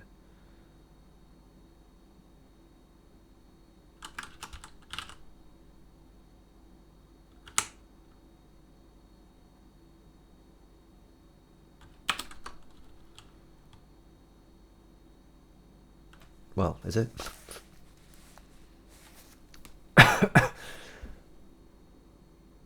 Initializing the neighborhood. Reset neighborhood. So all it's doing is setting the result project. I mean, what's happening here?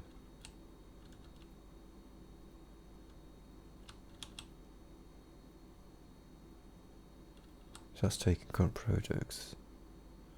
Yeah, I might have to extricate this a little bit.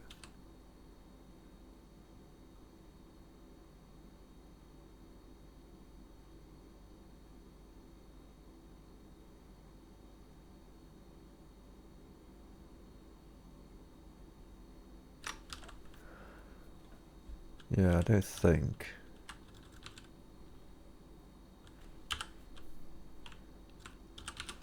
the init neighborhood can just do that.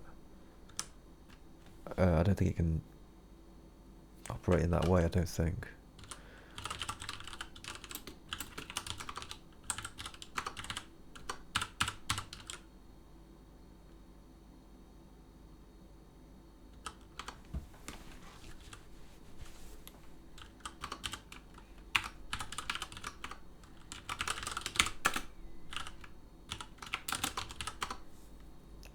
And this is just a value, so that's fine. Isn't it?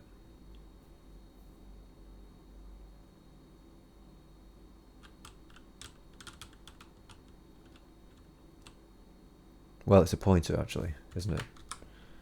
Yeah, which is still okay.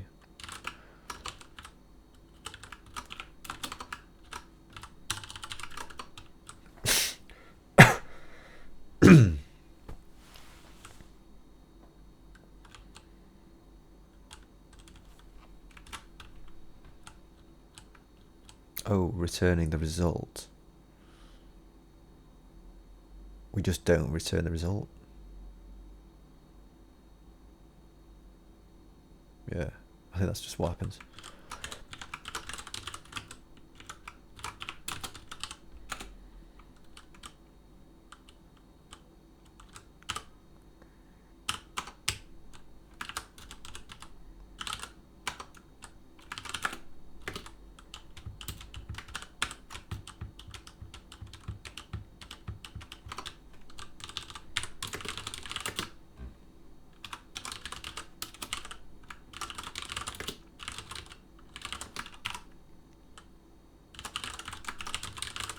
I don't think this bothers with the bespoke template, does it? Or does it actually? Yeah, syncdb with input actually does bother with it, so we need to pass that through too.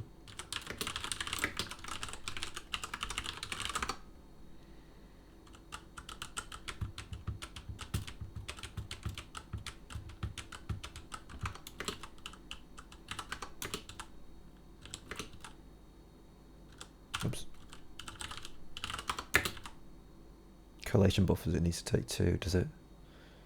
Okay. Fine, be like that.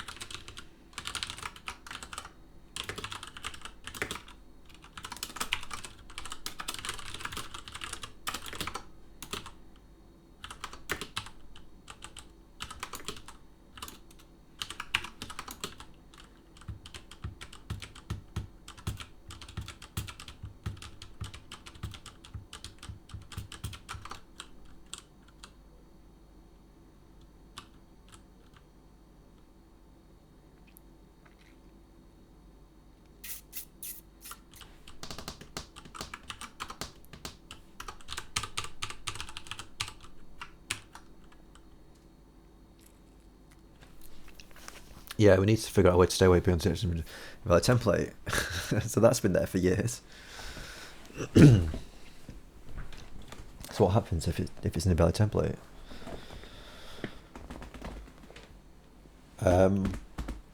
Yeah, what do you do?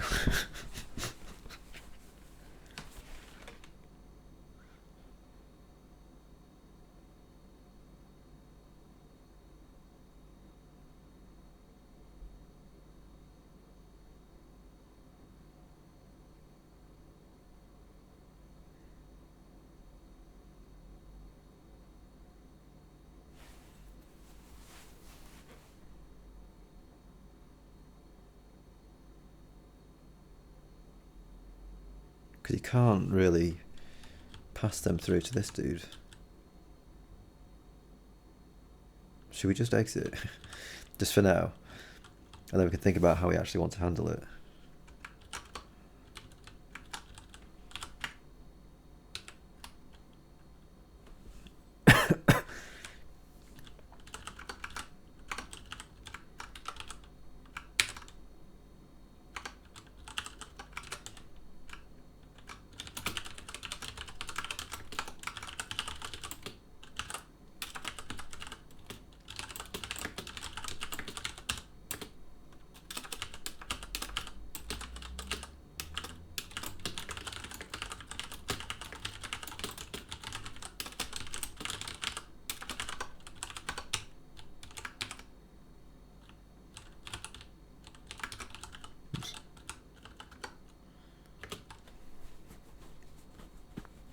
All right.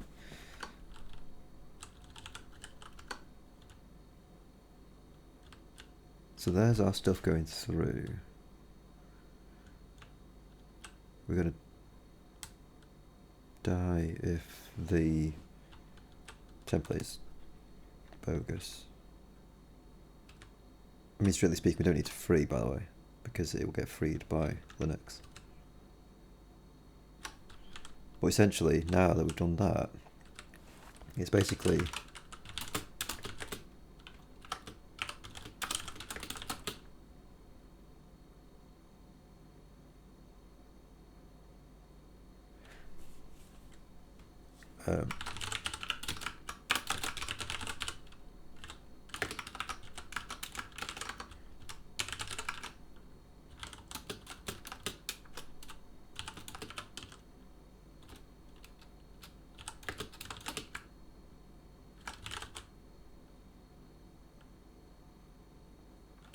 well, hang on a second.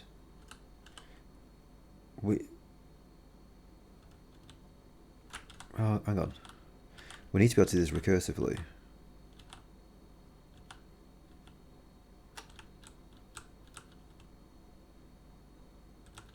Right, this is the bulk of what we're actually doing. So it's like for each project you want to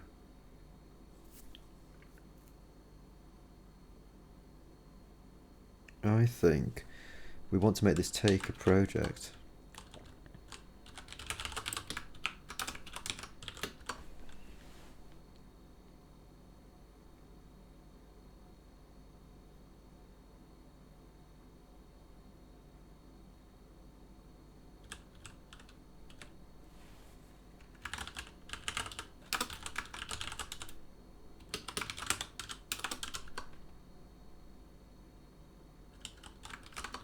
Init enable is probably going to end up doing sod all, actually.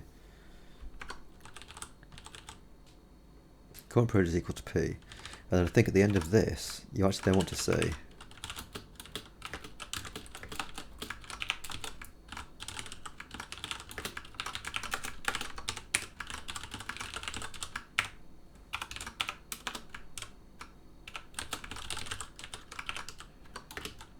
something like that.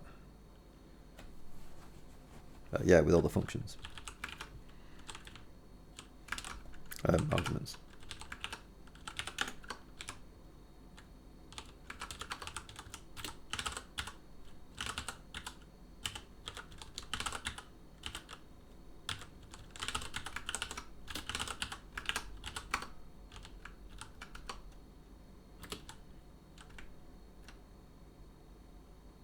Right.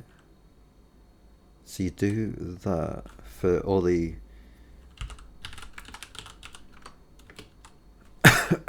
for the project. I think they should just deal with themselves, shouldn't they? Right. Once you've done that for these, they should all get their children in as well.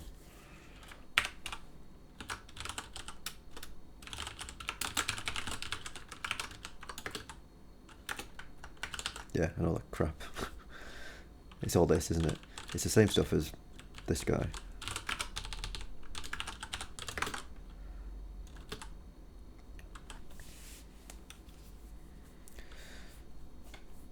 So yeah, the additional thing that we need to do for each sync project, we need to actually free the templates, remember?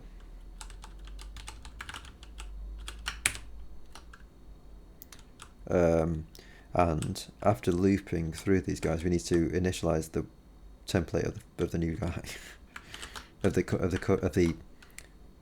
guy that ends up being the current project, because we're not handling that properly yet.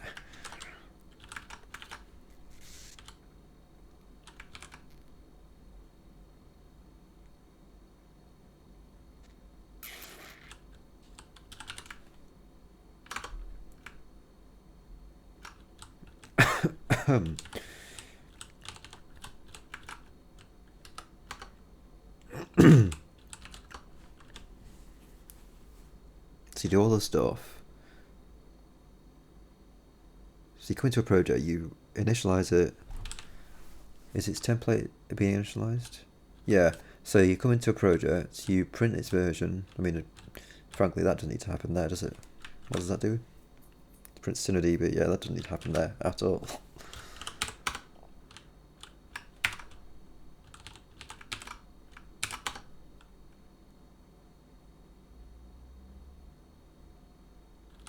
Wrong place.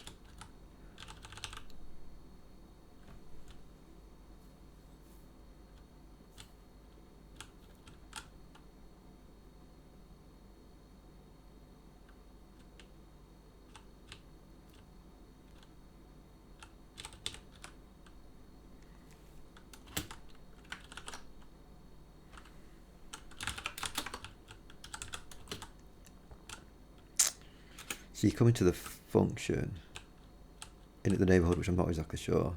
I need to look at that. Current project equals upload length, pack the template. Sync DB, then put project HTML, work handles. If this, then free the template, and then you go into its children and do the same thing. And we're returning nothing, so yeah, I think that's just fine. The only thing we need to do is, after doing this, you do need to actually pack those guys back up so that you can pass something to the monitor file system.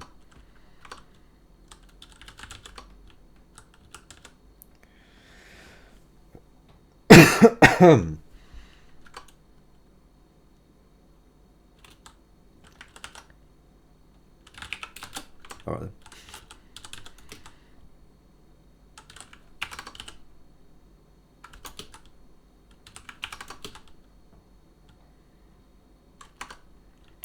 So now let's take a look at that dude. So like it's just like end of project loop here. It's just like this. So init neighborhood is expected to receive a neighbor, so it's wanted to reset it. We don't do that. So this can't happen.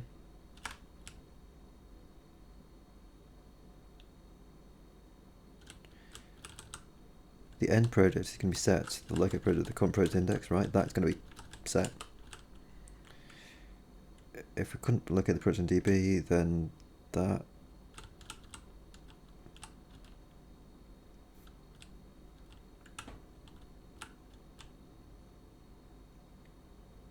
Now, what's this saying? So that's setting the signpost. So signposts are appropriate for the projects. Projects.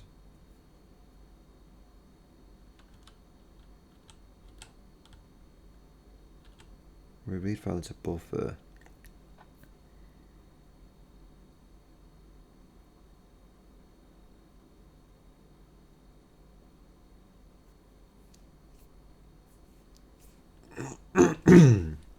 DB file. Now, if I'm not very much mistaken, we need to free this file for each project. So in the same way that we're freeing the templates, we need to free this file and then perform this again after we've exited the loop, if we're going to keep this thing happening the way that it currently kind of is. Because otherwise we're just going to be leaking memory.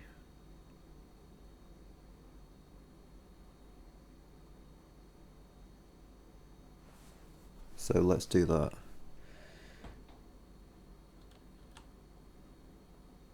Because we've only got one DB, right?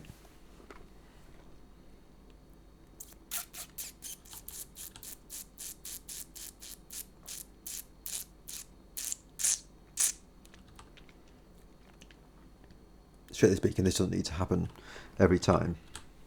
Setting that, because it's just the same thing. But I don't think it makes a difference, because I think when you leave this scope, I mean, I guess you don't need to leave the scope, do you?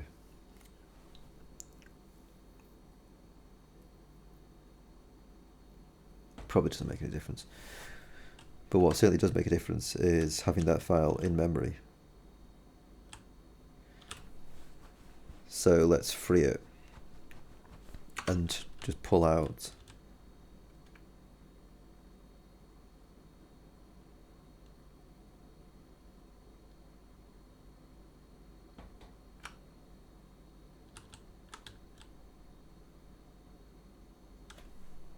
actually, let me just double check. What is it doing? Is it sending the string for the result path? Ah, right, so we do need to actually free that path. Because otherwise that's going to keep trying to extend that string, which ain't gonna fly.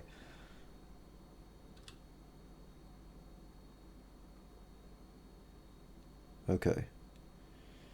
So the things that we need to actually free are the actual file contents and the file path. What does free file do? It does that very thing. Perfect. So all we need to do is just free that file after each turn, and then we need to do this thing again after doing the loop. And we should be entitled to just do that, right? Because after we've looped through everyone, we should have done this, right? We should have done whatever has to happen here. So we don't need to actually do the entire bunch of stuff.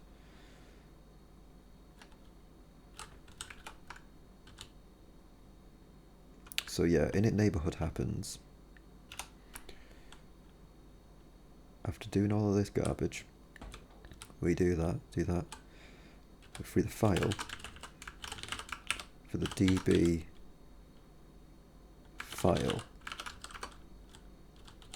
right? And then they go through the whole situation again. And then having done that, you do your sync projects loop, and then you have to do this again. Right, DB, so yeah, what's DB file? You just read that file into the buffer, and then you should be good to go. And the DB metadata is talked about in here, which is a separate thing from the projects. There's only one DB metadata for the whole thing, whereas there's going to be one each of the db.files for each project.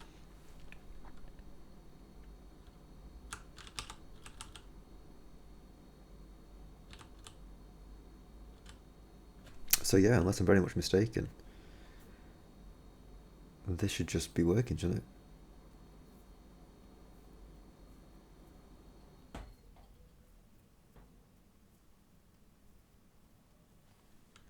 syncdb happens, hashing assets. Must ensure the build asset gets placed correctly. Not sure if that's still true.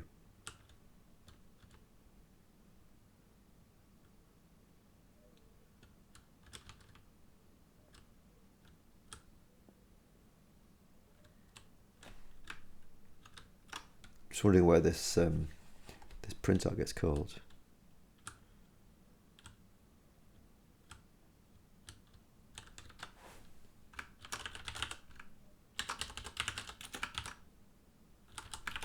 That's getting called in syncdb with import. Okay, so yeah, for each project that we're synchronizing, it's going to do that. So let's not do that. Let's instead, after doing this function, synchronizing all the projects, let's just print it out here. Right, so then we should hopefully be able to see a bunch of projects get flying past. And then you see the printout, and then you finally end up in the situation monitoring file system for new edited and deleted.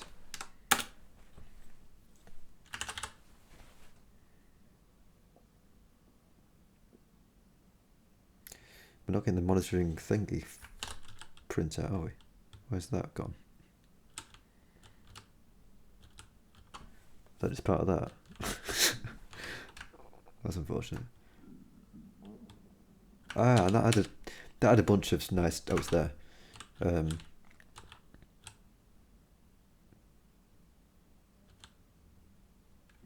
Yeah, right. So we just pulled that out to the wrong place. What's that to do with in delete the self? That's probably, I'm not exactly sure what that's supposed to be relevant to.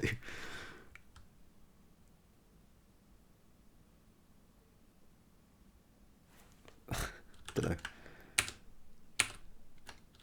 Well, where's that monitor function? You want that to happen here so you can actually see the printout. Because I think we would have seen that printout in places where we're not actually monitoring the directory. Yeah, monitoring file systems happening there. And also up here. So that ain't true. But you can see, right, that we've just gone through all the dudes. Hero code, 3 thingy, hero chat, risky book, right? We're doing it.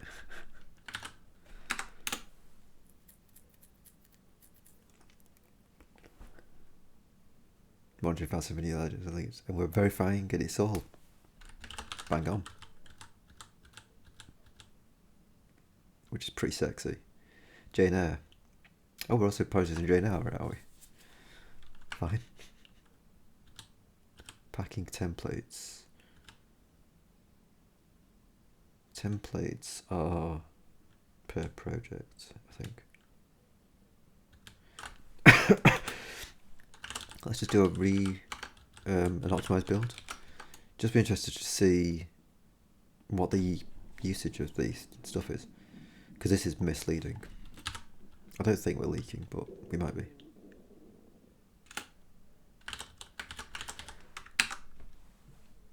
How would I determine that, actually?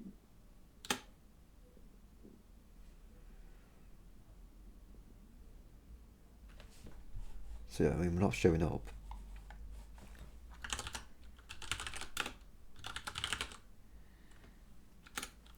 it's using about 15 meg. So yeah, I mean that seems to be.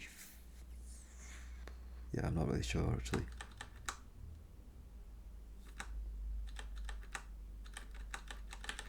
I'm not sure what that's teaching us.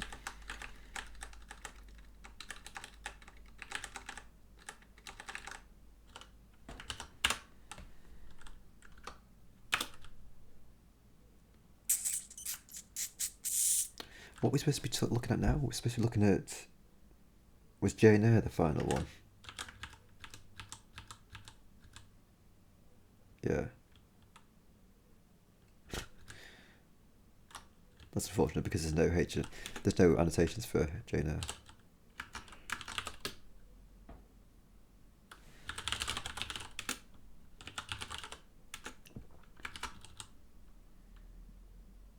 Yeah, that makes perfect sense because it's just gone through everyone.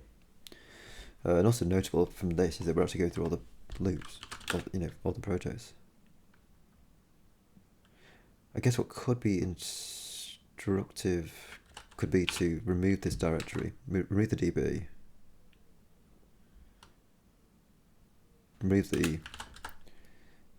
don't remove that, blimey. Remove the files and run it again to see if it still works. And yeah, it does seem to do.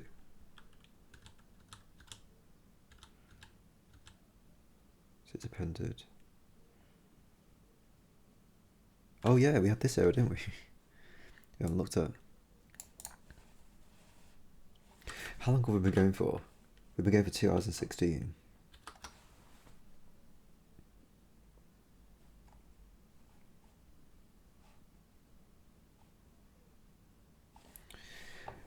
It's only 10 o'clock. I wonder if I should just go and get some food, because I'm getting a bit hungry. Throat's getting a bit tired too. I wonder if I should go and get some food. And then do a couple more hours. Or a couple more hours, if I can pronounce that word correctly.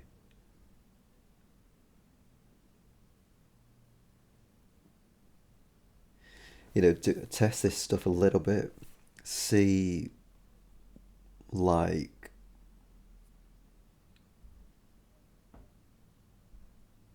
what's going on. I mean, basically, this is a weird thing, isn't it? Like, why should that be caring? Coad 023, like, why is reader caring about this file name?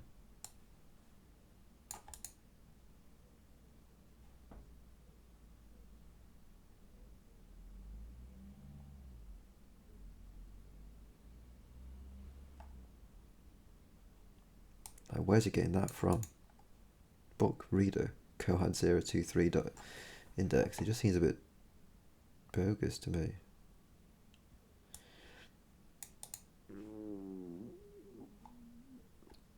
So yeah, I guess you could try and suss out what's going on with that. And then also try seeing how the event watching is being handled. Because my suspicion is that it's not going to be being handled correctly at all. Basically, what I think is going to be tripping us up, I think we might be watching the right HTML directories for all the projects, but because we've exited that loop with the current project set to be just the last person,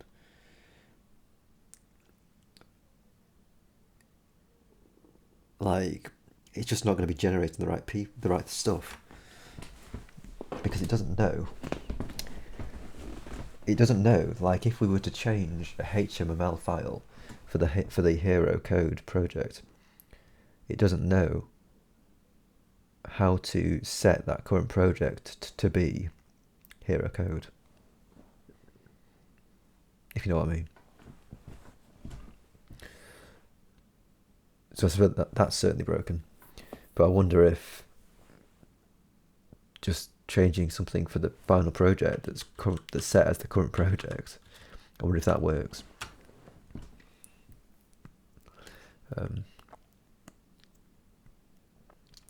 So yeah, maybe I'll do some more after eating, but I'm definitely gonna go and eat now because I'm pretty hungry.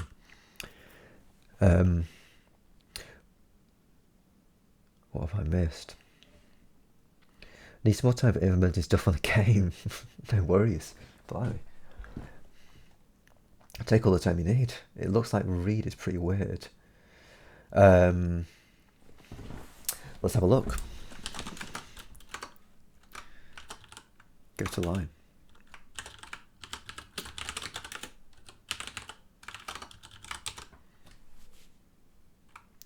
Read from a file. So you get the file descriptor, you got your buffer, and you got your end bytes. Yeah, right. So, right. Is it not actually a stream? So the file descriptor you get by opening. You call a function called open.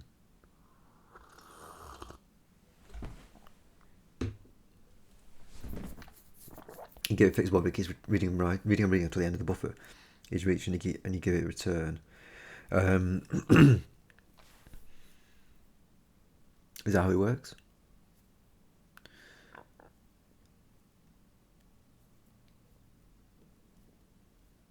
The read function it attempts to read n bytes from the file associated with the open file descriptor and filters.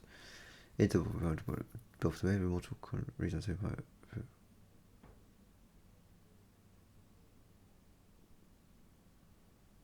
If n byte is 0, the read function may detect and return errors as described below. In the absence of errors, or if error detection does not perform, the read function shall return 0 and have no other results.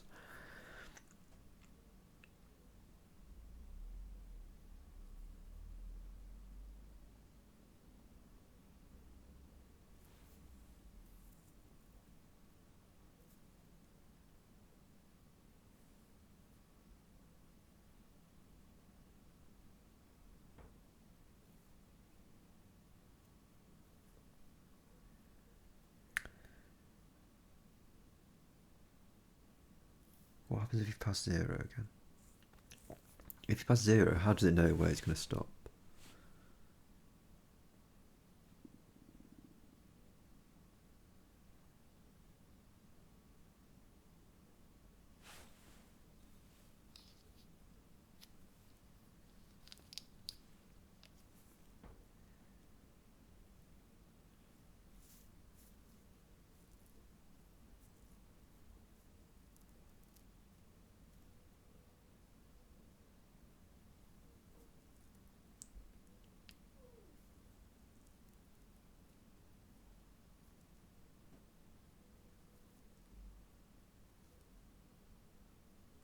I mean, strictly speaking,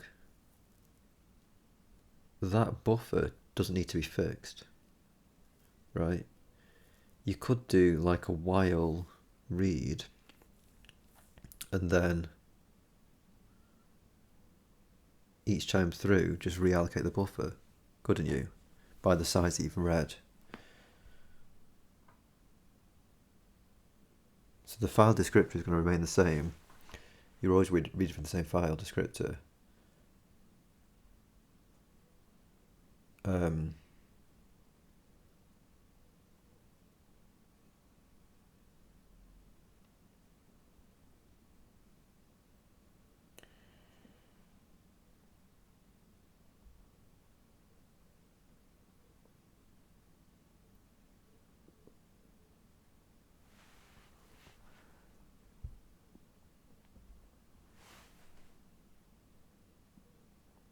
What are the return values of this?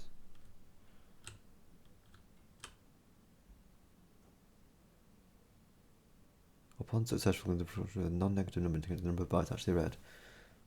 Otherwise, the function should return -1 and set error number to indicate the error. So I guess you could sort of say,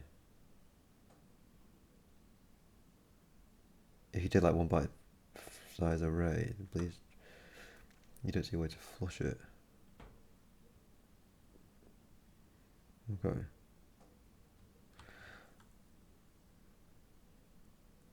If you only need the 1 byte, by the way, you could just use.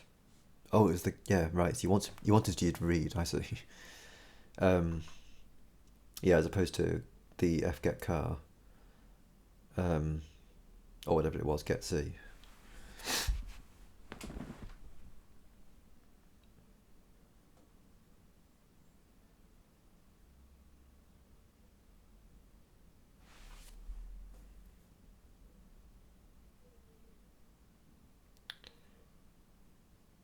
Release the input to the next prompt.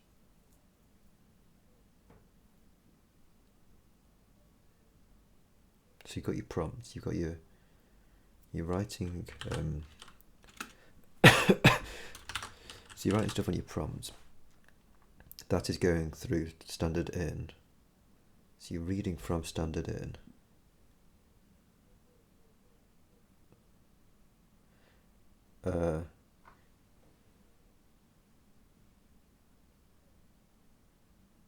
Pushing those things that you're reading onto the buffer. Over bad implementation. Ah.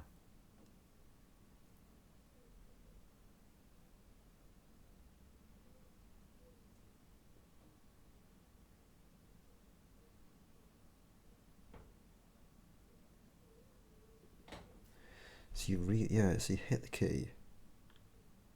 You read the key. It's bleeding the input to the next prompt.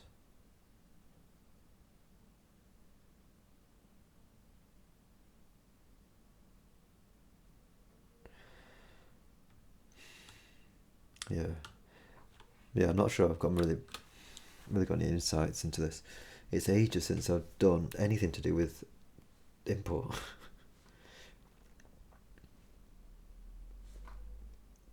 I did do it once for something, but I can't remember. I can't remember what I used even. Did I use read or did I use fgetC? I think I probably used fgetC. But I can't remember. Yeah, I can't recall what issues I encountered. But I believe you meant you type 0 and then return. 0 gets read, and then the return is read. So there's a prompt. The return is read, and next time there's a prompt.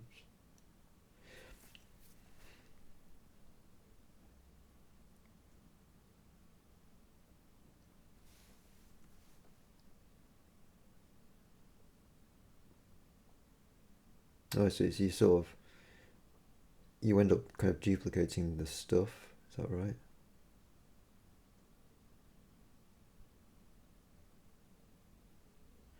So you type return, 0 gets read, you type another return, but you're still peeling off the first 0, basically. Is that what you kind of see in? So basically, you really need to be incrementing through standard in, also.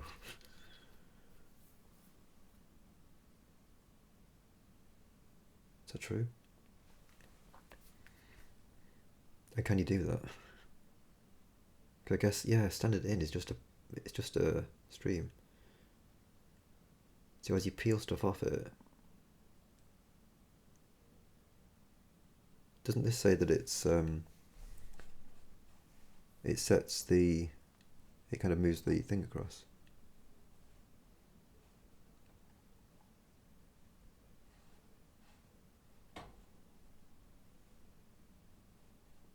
Where did I read that?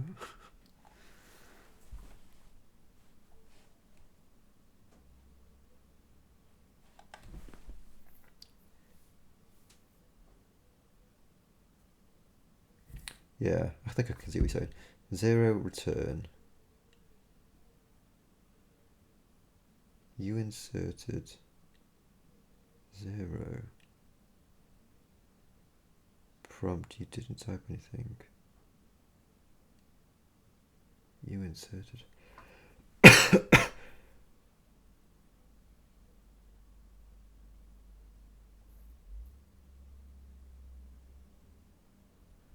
Oh.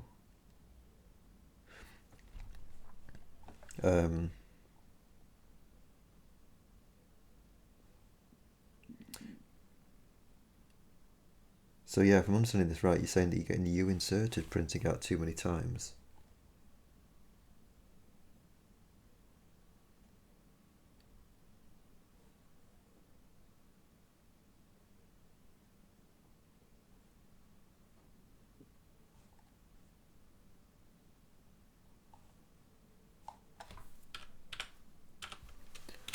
Zero return.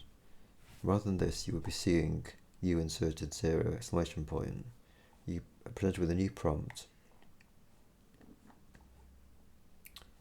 which will be this. So you haven't written return at this point. You just presented with a prompt that says you didn't type anything, you inserted.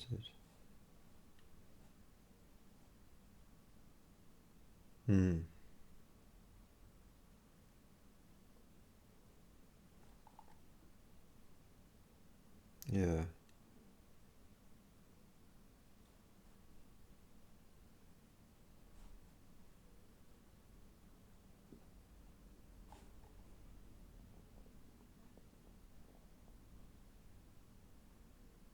Yeah. Yeah, we can stream it even, if you can stream. But yeah, I don't know. Your hunch is that looking at Bill's code for Windows in London, read the Windows one, but it's causing it. Oh, okay.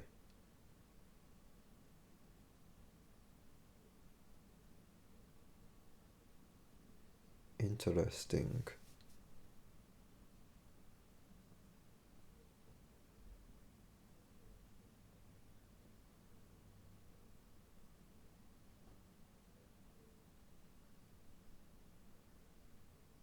Yeah, there you go. On files that support seeking, for example, a regular file, the read shall start at a position in the file given by the file offset associated with file descriptor. The file offset shall be incremented by the number of bytes actually read. So that's what I was thinking about. Now, is a stream considered a regular file? It's possible it's not. In which case, then yeah, you will need to flush it, won't you? And I guess if I get to flush standard in, do you just write to standard out? I don't know. I don't know if it's considered the same pipe. It's probably not, is it? It's probably a different thing. But yeah, I'm gonna go eat. So thank you very much, Ears and Heroines, for being here, for being fantastic, for being beautiful, for being readable, and also for just looping over all the projects and getting it working. I think that's the main takeaway, and also for printing out nice errors and reporting that the stuff shouldn't continue, basically. Until next time, farewell for now.